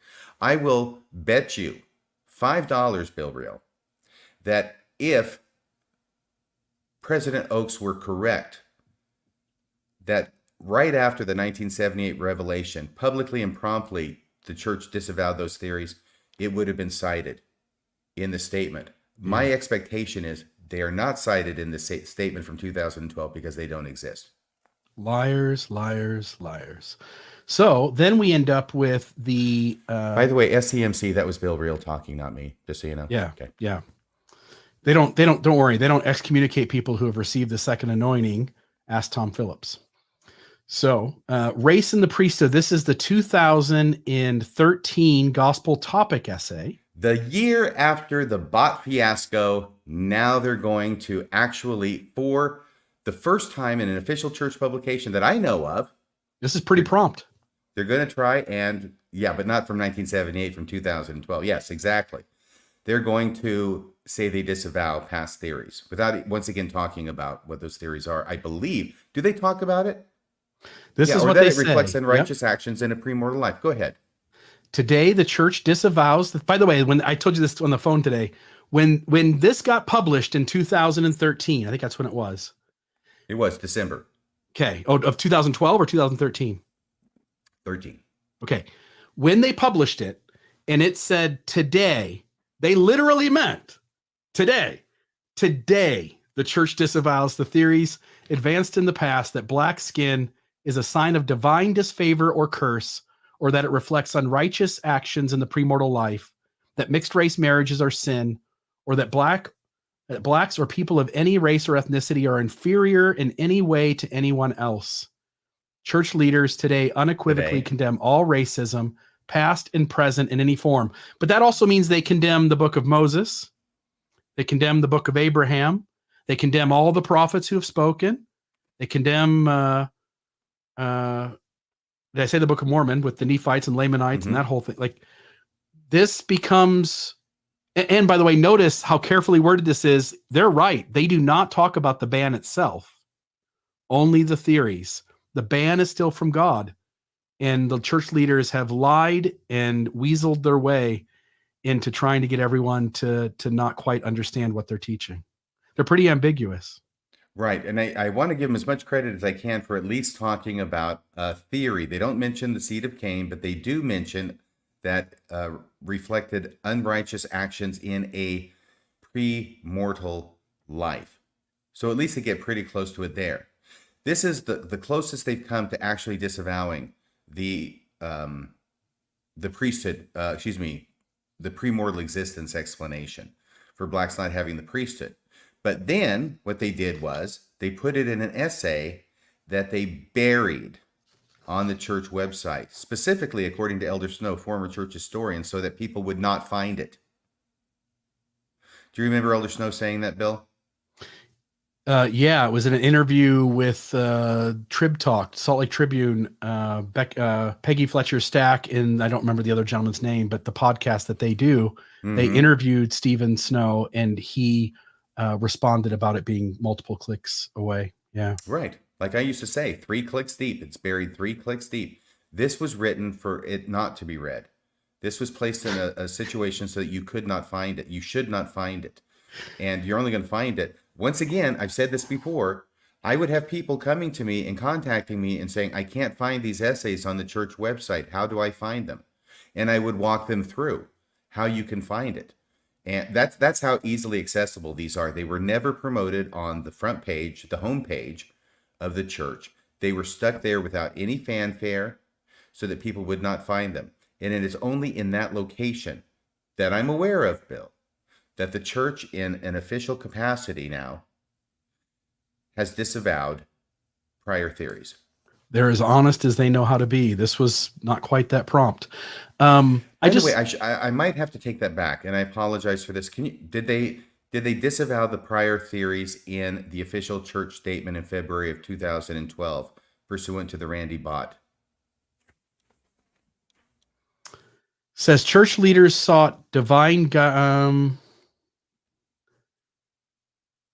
I don't think it does. Church leaders sought divine guidance regarding the issue, and more than 3 decades ago, extended the priesthood church. Okay.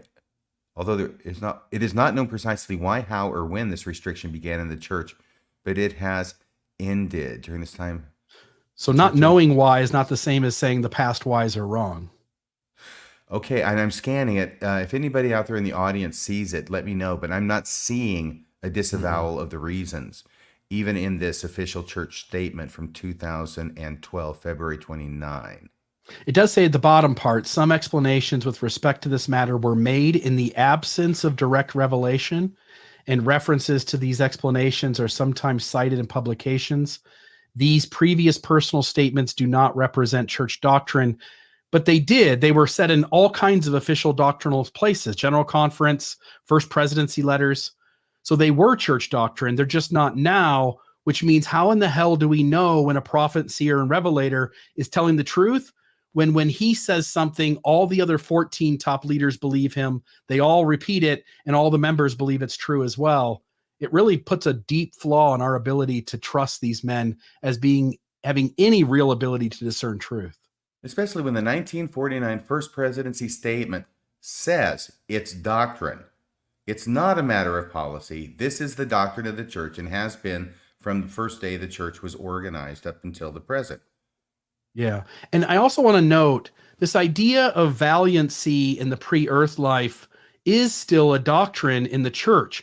All you have to do is go to a youth conference and watch or some sort of youth fireside or anything where a leader of the church is.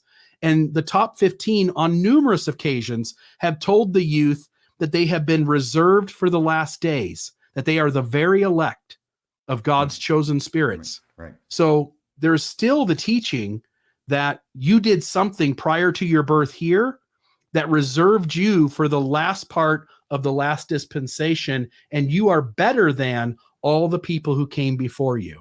Mm-hmm. Yes. So that isn't quite like they're disavowing it in terms of people of color in the race ban, but the idea that what you did before this life is what caused you to be in the station that you are in this life is still an absolutely core piece of Mormon theology. Hey, Bill, can I ask you a question? If you put your TBM hat back on, your bishop's hat, Please. I want to ask you a question. Which has more authority?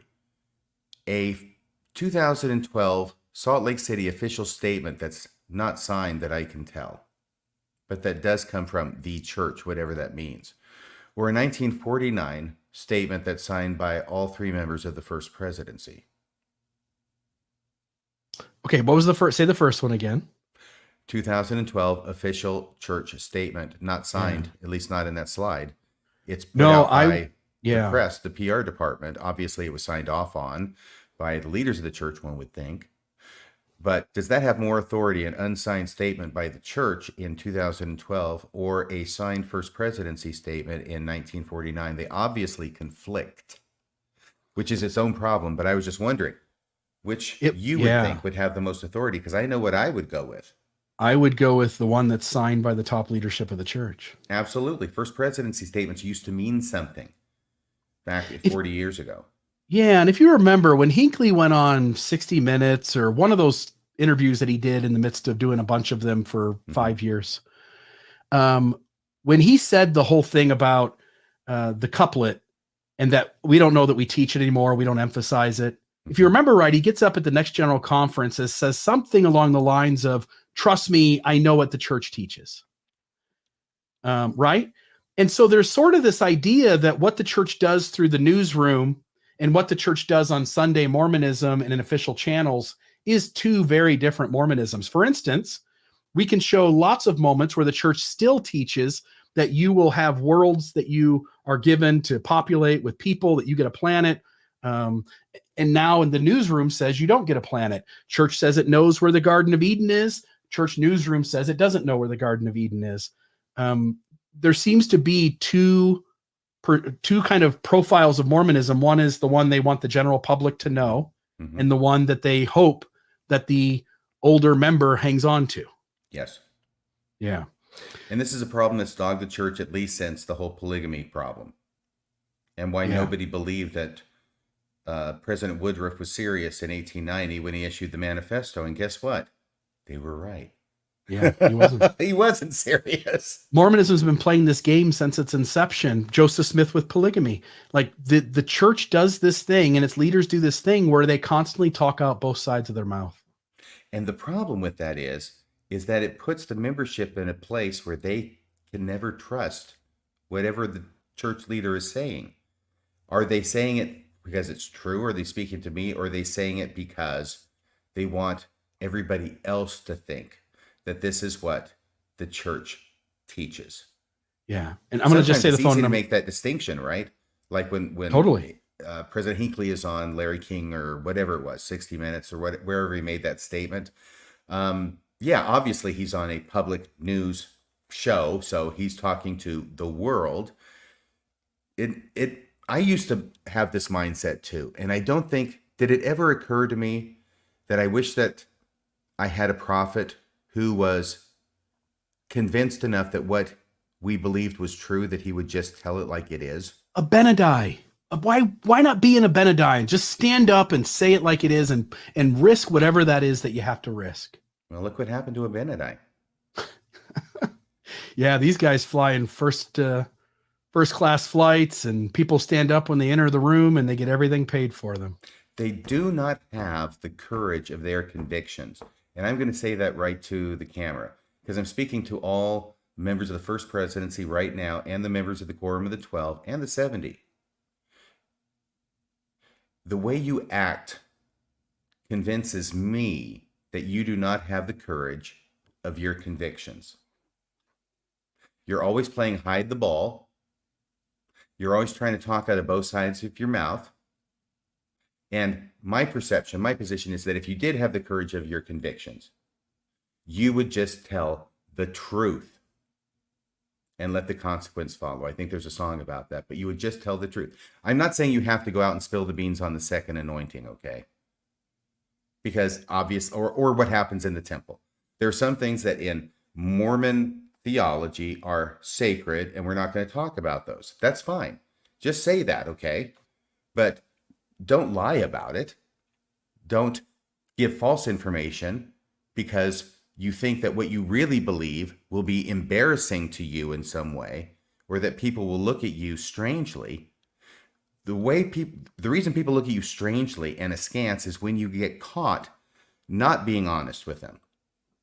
Whatever you believe, no matter how strange it is, okay? Maybe there's some fringe things that might be beyond this discussion.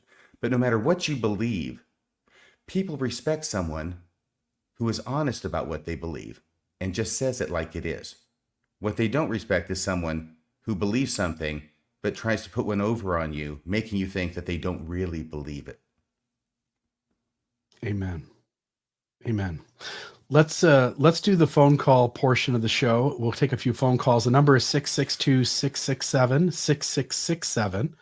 I can tell you one person that will not be calling tonight. Is his first name James? His first name is James. His last name is Raphael.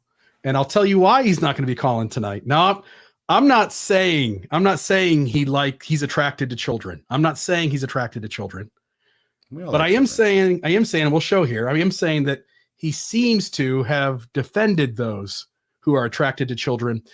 In the email correspondence with me and James back and forth, where James is pointing out these ridiculous, stupid, scratching the bottom of the barrel, that what he sees as deceptions by me. He says, because he's frustrated, he wants me to know like how long he's been trying to get through to me. He says, I called the first time on episode 98. Yes, that was actually the first time I called. Go listen back. You forced me into a yes or no answer to your question about Joseph Smith and 14-year-old marriages being right or wrong. By the way, completely unrelated to and not on the topic of the show about properties and stuff. In other words, he goes off topic and I hold him accountable to that. I go off topic and I get away with it, right?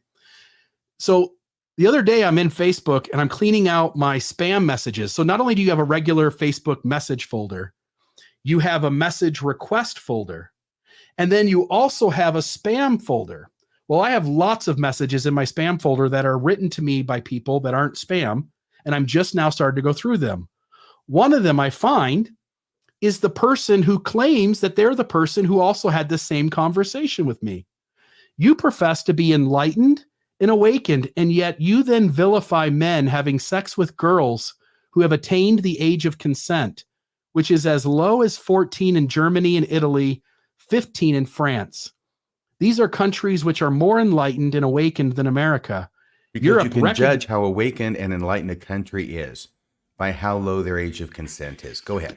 Right. So let's keep going. Like, is 9 okay?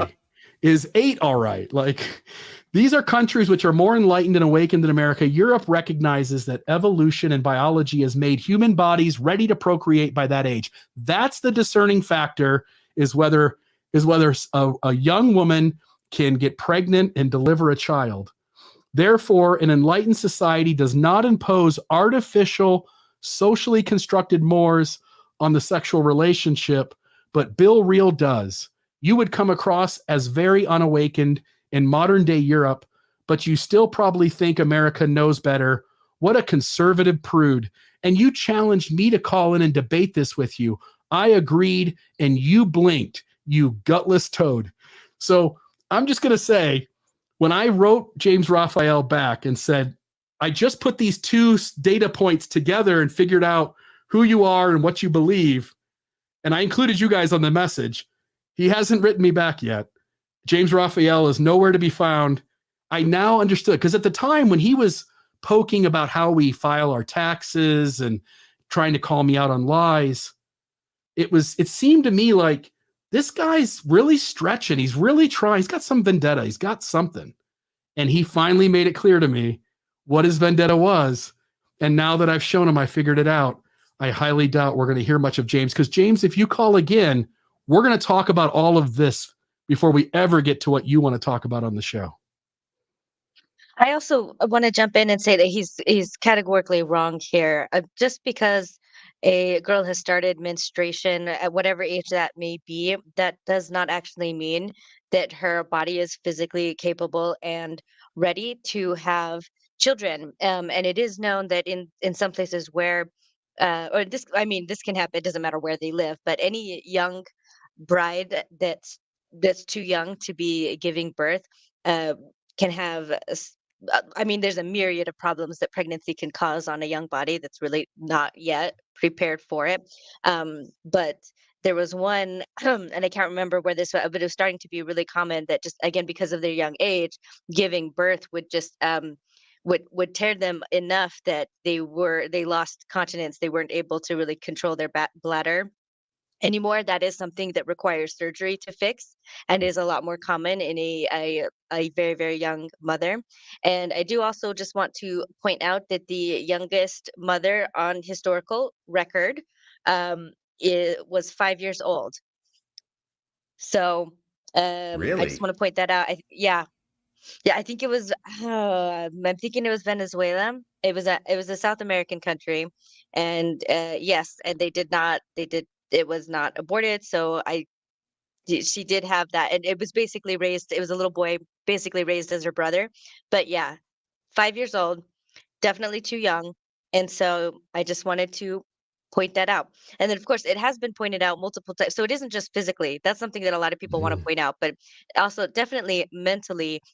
Teenagers, even if they are capable of having children, are still not mentally fully finished, developed. And the studies, I think, show quite strongly that the younger a mother is, the more of a struggle it is in raising a child as far as like the patience needed. Older mothers generally are better mothers, generally speaking, the more they have a chance to be developed, not just physically, but also mentally. So I just wanted to point that out. James Raphael is really incorrect. And again, just because biology says that or shows that a girl is capable of giving birth, it does not mean that that's a good thing or that it's fine. So, And I'm you're even wrong. reminded tonight, I mean, if somebody were 40 years old, let's say 30 years old, capable of having children, but they were just less valiant in the pre-earth life and given the challenge of a physical handicap or mental handicap. Like if somebody's mentally handicapped, that just because they can produce children doesn't mean they should. Doesn't mean that we should allow anyone to go ahead and convince them to marry. James Raphael's logic is completely absurd here on a whole host of fronts. And so, James, I'm really sorry that the world isn't built the way you wish it was, but it's not. It's And I'll very also note, disgusting, and I'm glad. Yeah. I want to note one last thing. I have a serious worry that when our country and other places in the world created laws that allowed 14-year-olds and 15-year-olds to be married, I highly doubt that was really designed to allow a 14-year-old and a 15-year-old to marry, or a 14-year-old and a 17-year-old to marry. It seems like laws on the books are put in place by the powerful men who want to abuse those rules. And for men who want to have access to young children, having a law put on the books that allows that seems to be a way to get what you want. And I just don't think it was about kids in the beginning, 2 kids. I just don't think it was. It doesn't make any sense to me, because I think in those situations, the society resolves that in a relatively healthy way anyway, taking the kids into one of the parents' homes.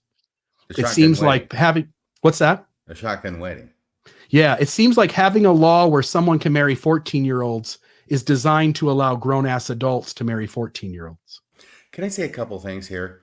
Please. First off, when he says Germany, age of consent as low as 14, Italy. Oh, Italy and Germany, 14, France, 15. That's what he's saying.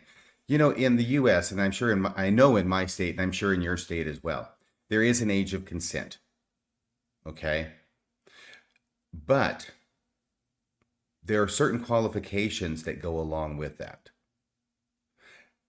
In other words, it's still possible to commit a crime, even though I'm just going to say a girl, because it's usually a girl, has reached the age of consent, depending upon different factors. If you have some kind of authority over her, you're a teacher or something like that.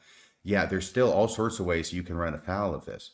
And I didn't do an in-depth study of Germany and Italy and France, but I did look up Germany and France, and I found that those are the ages of consent there. But once again, there are lots of caveats to that. It's not something where you can just go in there and just marry them willy-nilly.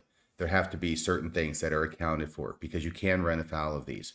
And Joseph Smith was certainly using his authority and influence over these girls in order to get them to marry him. I don't think that can really be debated, that he's using his authority as their spiritual and religious leader, the prophet of God, who opens and shuts the doors of heaven to them depending upon how they respond to his proposals.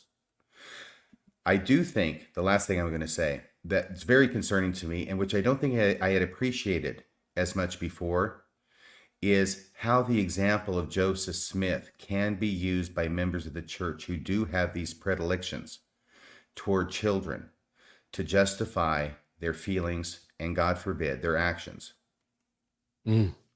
Great point. All right, I'll take that off. I don't anticipate James will be bothering us anymore during our show, so there's that. James at 14. Well, give him time. Because he took his time before, so he might just be, you know. When he does, get you back. I'll have this slide ready. Told. What's that, RFM? He'll get you back. He'll find some lies that you've told. Yeah. And let me just go ahead and say that generally, as a general course, I am in favor of nuance, but there are some situations where nuance is not a good thing. And this is one of them. Yeah, probably not this. No nuance there. Yeah. Okay.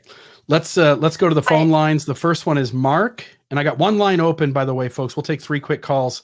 Mark, let me turn you on here. Let's see here.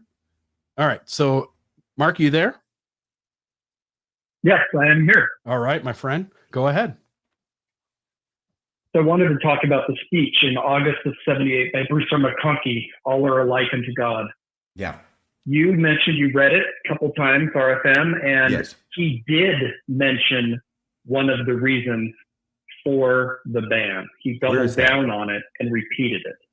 Where is that? So it's paragraph 8. Let me check this out. You pull it up. Paragraph 8. Give me 2 seconds. I'll put it up on the screen. All are alike unto God. Okay. Bruce R. McConkie. I'm on the site speeches.byu.edu. Add to stream. Yep, I'll go there too. 1, 2, 3, 4, 5, 6, 7, 8. Okay, the one that starts with there have been these problems. Okay, I see it. Go ahead. So before that, he starts talking about how the gospel has gone to different peoples at different times. And then he says this paragraph, there have been these problems and the Lord has permitted them to arise. There isn't any question about that. We do not envision the whole reason and purpose behind all of it. We can only suppose and reason that it is on the basis of our premortal devotion and faith. Ooh. He actually repeats the reason. We can only suppose that it's based on our valiancy in the pre-earth life. Oh, so what you're saying, Mark, is that he does refer to it, but he doesn't discount it. He adopts it. Yes, he's doubling down on the reason. The only thing he disavows in this, when he says, forget everything we said, was the timing. They had said it would never happen in our lifetime. Brigham Young said that. You brought that up. That's what he's saying they were wrong on. He's not saying it was wrong to have a ban. He goes on paragraph after paragraph about why God has prioritized taking the gospel to different people. He's justifying the ban and gives this reason again. We can only suppose and reason in our heads, right? Reason, think through it, that it is on the basis of our premortal devotion and faith. It has to be, doesn't it? But you're right. He says it, and he does not discount it. He does not disavow that reason. Instead, he emphasizes it once more. What does Elder point, Oaks Mark. say? Thank you. Elder Oaks says that it was something promptly and publicly disavowed. But in reality, what happens in 1978, Elder McConkie actually testifies of the one theory, and in 1980 testifies of the other. That's right. He publicly and promptly repeats and reemphasizes the premortal idea, and then 2 years later, he publicly and not quite so promptly adopts and reemphasizes the seed of Cain idea. Yeah, Elder Oaks, you're a liar. On multiple occasions in one single talk in the B1 celebration. So there's that. He sure is. Thank you, my friend. That was a great thing to find. Wow, what a great audience we have. I've said it before, I'll say it again. We have maybe the most intelligent audience of any podcast out there. No lazy learners here. All right. This is my exhibit A. I wanted to, can I jump in before the next call, please. Bill? Mm-hmm. Okay, I'm just not sure if I'll have to jump on off right at the very end, but and I didn't ask beforehand, so I hope it's okay. But I did just want to give an update that Michelle Stone from 132 Problems is considering giving another try again to come on, and her last episode where she kind of went over some of the emails, etc. That was episode 74. I think did quite a job eviscerating everybody, and I don't think we really gave much of a response to that. So I ranted on and I went through all of them about 4 hours long, and I'm just curious if the audience is interested in that, and if so, I'll work with Bill to figure out where to put it. Right now, I just have it as unlisted videos on my own channel. Wait a second, maybe you're saying you did a video yourself that was a response, and your response is 4 hours long? Yeah, I split it into 2 parts actually because my audio went out at once, so I had to go. Hey, sign me up. I'm totally interested in that. Okay, yeah, and I if you ever do say anything or mention it in a podcast of yours, I expect you to mention the length of it several times, or I will feel personally hurt if you don't. Okay, I'll make try a and comment. remember that. Okay. By the way, I'm happy to right. announce that in honor of me, Michelle Stone is renaming her podcast to 133 Problems. True story.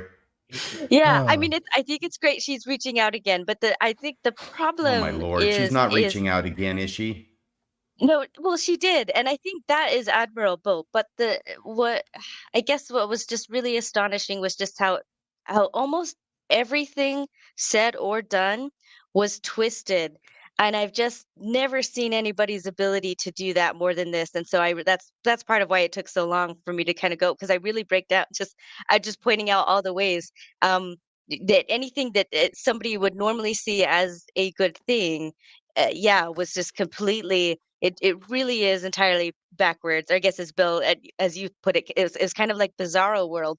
It really is like a Twilight Zone kind of a thing. So I don't know. I don't know if she'll still want to maybe talk with us after this, but I still feel, and I have felt ever since then, really unsettled that we didn't really get our say. And I think it's great, Bill and RFM, actually, that you were fine to just be done with it and maybe not do what I did, but I wanted to. I had things to say about how that went down, so I said them anyway. Well, I appreciate that. We'll figure out where to pull that up. I appreciate that, because there is another side of the story, and what it confirmed to me is what I've known for a long time. For some 63, you're a little bit younger than I am, Ava. But when you are a hammer, everything looks like a nail, and when you are a conspiracy theorist, everything looks like a conspiracy theory. Mm-hmm. Yeah, and to go along with that, RFM, when it's like Jacob Hansen or Ward Radio, whenever they Psych Ward Radio, please use the full name. When we say things, and I think we try damn hard to be honest and truthful and say things as we really see the data pointing to. When the other side comes in and cuts out bites and misconstrues your words, it seems pointless to me to continue the conversation, because all I'm going to do is then come back and say the same thing. You weren't honest about what I said. So now we're just playing this game where both sides are saying the other side isn't honest. And I mean, no offense, I don't really trust their audience to actually read and study both sides to know which side's telling them the truth. And so I don't want to get engaged in just a back and forth, he said, she said. So until I can see some level of being able to portray what I'm doing honestly, it doesn't feel worthwhile to engage in a conversation that doesn't seem like it contains all good faith actors. Yeah. Unless something can be really different. And some people are in the chat saying, like, I would like to see both sides talk it out. And I just want to say I agree. But what we're talking about here, and I guess you'll see if you see what I created. But yeah, I really mean it when I say everything. Anything good or attempted to or tried can be twisted. And with that, if someone is willing to just go through great lengths to see maliciousness in literally everything you do, then there's nothing you can do to make a conversation happen. And I think that's at play here. It's almost like 95 to 100% of this kind of a level of looking for harm and conspiracy, really just deliberate ill intent and malicious action, going on behind the scenes. And so so if nothing has really substantially changed, then a dialogue is still not possible for all the same reasons. So anyway, and I want to, last thing is I think I do think that actually Michelle's episode maybe unsettled some of our audience. Again, not getting, because it really was astounding to me. It was the most entertaining thing I've ever seen. It's just to see such a different light portrayed, I think, for all of us. And so I think most of our audience is great, but even like as I was watching it, I could see how convincing she seemed to be. If that's all that you have, we do all look like genuinely terrible people. So that's why I do feel like our side is. Yeah, I just wanted to get it out there. So I will, one way or another. So thanks, everyone. Yeah, make the video public. I'd love that. Okay. All right, we'll go to the next caller. I've got a thing here. Who's on the line? Seems Raphael. Austin. How are you, Austin? Go ahead, my friend. You're on Mormonism Live.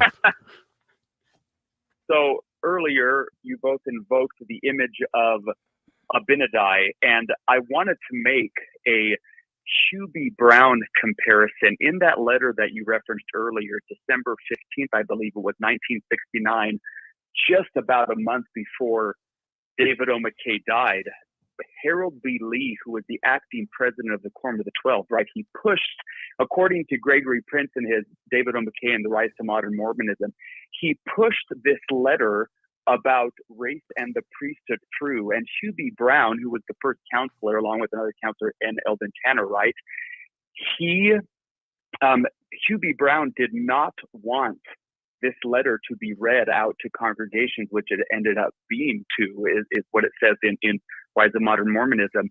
And Hubie Brown, his grandson, reported that he was so distraught that he was basically pressured to put his name on this letter. And then after that letter was put out and Harold B. Lee or Joseph Fielding Smith, became president of the church, right, in the next year, early in 1970, that Hubie Brown was put out to pasture, not unlike President Uchtdorf back in 2018. And that was the first time in 93 years a member of the first presidency was removed after a new president was put in. And I wanted to just bring that up, that if there ever was an Abinadi comparison, perhaps it was Hubie Brown, and they moved him out immediately once they had the first opportunity. And Harold B. Lee became Joseph Fielding Smith's first counselor in that new first presidency in 1970. I just want to know if there is ever been a good guy among the top 15. Hubie Brown would be on the short list. But the trouble with Hubie Brown was he seemed to have such a weak disposition that he wasn't going to put his foot down on anything. Yeah. Yeah, Well, he was I working agree. behind the scenes to And try and get that lifted and to try and persuade the very malleable in his dotage, President McKay, to sign off on something. So there was all the stuff going on behind the scenes. Harold B. Lee got wind of it, came in to put the kibosh on it, and that was the genesis, as I understand it, of the 69 First Presidency Statement, which Hugh B. Brown signed. I think it was his grandson or somebody who reported the distraughtness or the distress that he was in, talking about crying as he signed it. Here's the deal. I love signed it. Yep. I love Hugh B. Brown, but if you're that distraught when you're signing something, don't sign the damn thing. Right. Yeah. Right. Thank you, caller. Right. And yeah, then, thank you very much, Austin. We can go through this one more thing quickly. Sure. Yeah. Okay. David O. McKay, in his diary in 1963, he recorded his feelings about Black people, the priesthood, anything like that. To give some context, just real quick, in June 1963, John F. Kennedy invited President McKay to the White House for a meeting to discuss Kennedy's proposed civil rights legislation. But President McKay declined the invitation. He actually asked James Faust to go to D.C. in his stead. He was the president of the Cottonwood Stake in Salt Lake City at the time. And then in his diary, he said, I told Brother Faust that he should go and find out what President Kennedy is trying to do. I said that I did not like to see a law passed which will make the hotel men violators of the law if they refuse to provide accommodations for a Negro when their hotels are filled with white people, or restaurant men made violators when they decline to serve colored people. I said that businessmen ought to be free to run their own businesses and not become lawbreakers if they choose to employ certain people. And if we have such a law as that, then it is unfair to the majority of the citizens of this country. And then in the context of what President Nelson said in a church magazine in 1982, quoting him, I never ask myself, when does the prophet speak as a prophet and when does he not? My interest has been, how can I be more like him? And I'll end with that. Thank you, caller. I'll just note, unfair to the majority, early Mormonism wouldn't want to hold that same point of view because it was the majority that were persecuting the Mormons, and the church, even though it was the minority, was asking for things to be fair. So such a double standard, huh? Thank you, caller. Have a great day. Yeah, and then one last one. I understand the reasoning. I understand what it is that President McKay is apparently saying, at least according to Austin, which I have no reason to doubt at this point. I understand why he's saying what he's saying. On the flip side of that, and on the more important flip side of that, is that's the reason that a constitution with the Bill of Rights was created by the founding fathers, was to avoid the tyranny of the majority. Love it. Exactly. And then it looks like maybe a Jay Larson. Is that the name, caller? Yes. All right. You're on Mormonism Hello? Live, my friend. Hello. So back when in 2013, December, when Nelson Mandela passed away, that week after that, the whole world was honoring Nelson Mandela. And that's when the Mormon Church came out with their statement. And when they came out with their statement, I was so angry that they were stealing Nelson Mandela's limelight or something like. Anyway, I'd love to have you guys comment on that. Thanks. Yeah, I think the church has always saw itself sort of in a vacuum, not really self-aware of what else is going on per se in the world, other than to drop a short statement here or there. To me, they're very selfish. What's that? They're very selfish. Yeah. They're always promoting their own agenda. That's all they're interested in. Yeah. Thank you. And I Jay know that Larson. happens a lot. I would suggest, though, okay, bye, Jay. Thanks for calling. I would suggest in this instance, though, I think the church was not trying to steal anybody's limelight. I don't think they wanted anybody to really see this essay that they had put on the website 3 clicks deep in December of 2013. So I don't think the purpose was to go, hey, look at us over here. We're putting up this really neat and important essay. I think that's the last thing they wanted people to know about. Otherwise, they would have advertised it on the front page and mentioned it in general conference. So while I'm saying, yeah, the church, I'm sure, has done that from time to time, I'm not sure I'm convinced that this is one of those instances. Yeah. So that wraps it up. We've gotten our phone calls. I guess the last thing, I guess, any closing words from you, any thoughts from you before we end the show, and then I'll just share a quick thought, and I will say, going back to Elder Oaks and his comments in 2018 at the B1 celebration, which I always spell with the letter B and the number 1 because it's like a bomber coming over. The B1 celebration. What he does when he says that he could not gain a spiritual confirmation of any of the reasons, but he decided that he would still follow the prophet. Okay? So what he has told us with that confession about himself is that he has no integrity, but he has an awful lot of loyalty. And here I'm defining integrity as doing what you know is right in spite of what you're told to do, and loyalty being doing what you're told to do in spite of what you know is right. He has zero integrity. He told us as much, but he's got 100% loyalty to the church. And I think that he made a confession, which in my mind, he admitted that he's a gutless wonder. Not only that, he's also giving that as an example for church members to follow.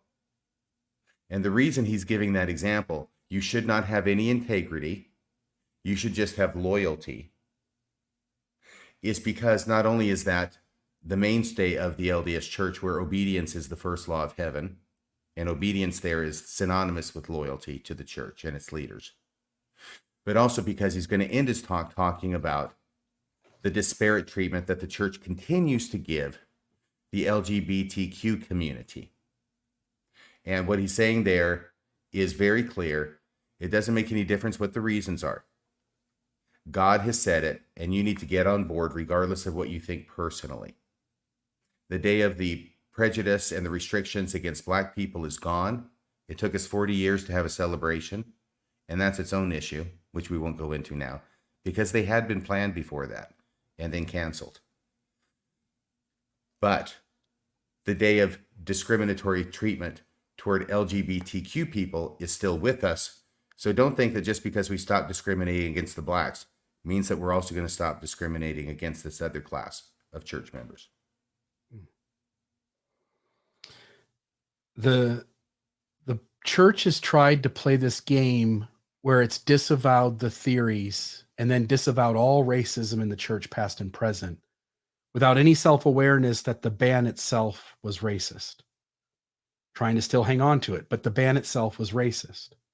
It took a people simply because of the color of their skin, and it denigrated them to a second-class citizen in the church, and then talked out loud about it in such offensive ways that were arrogantly and wrongly imposed.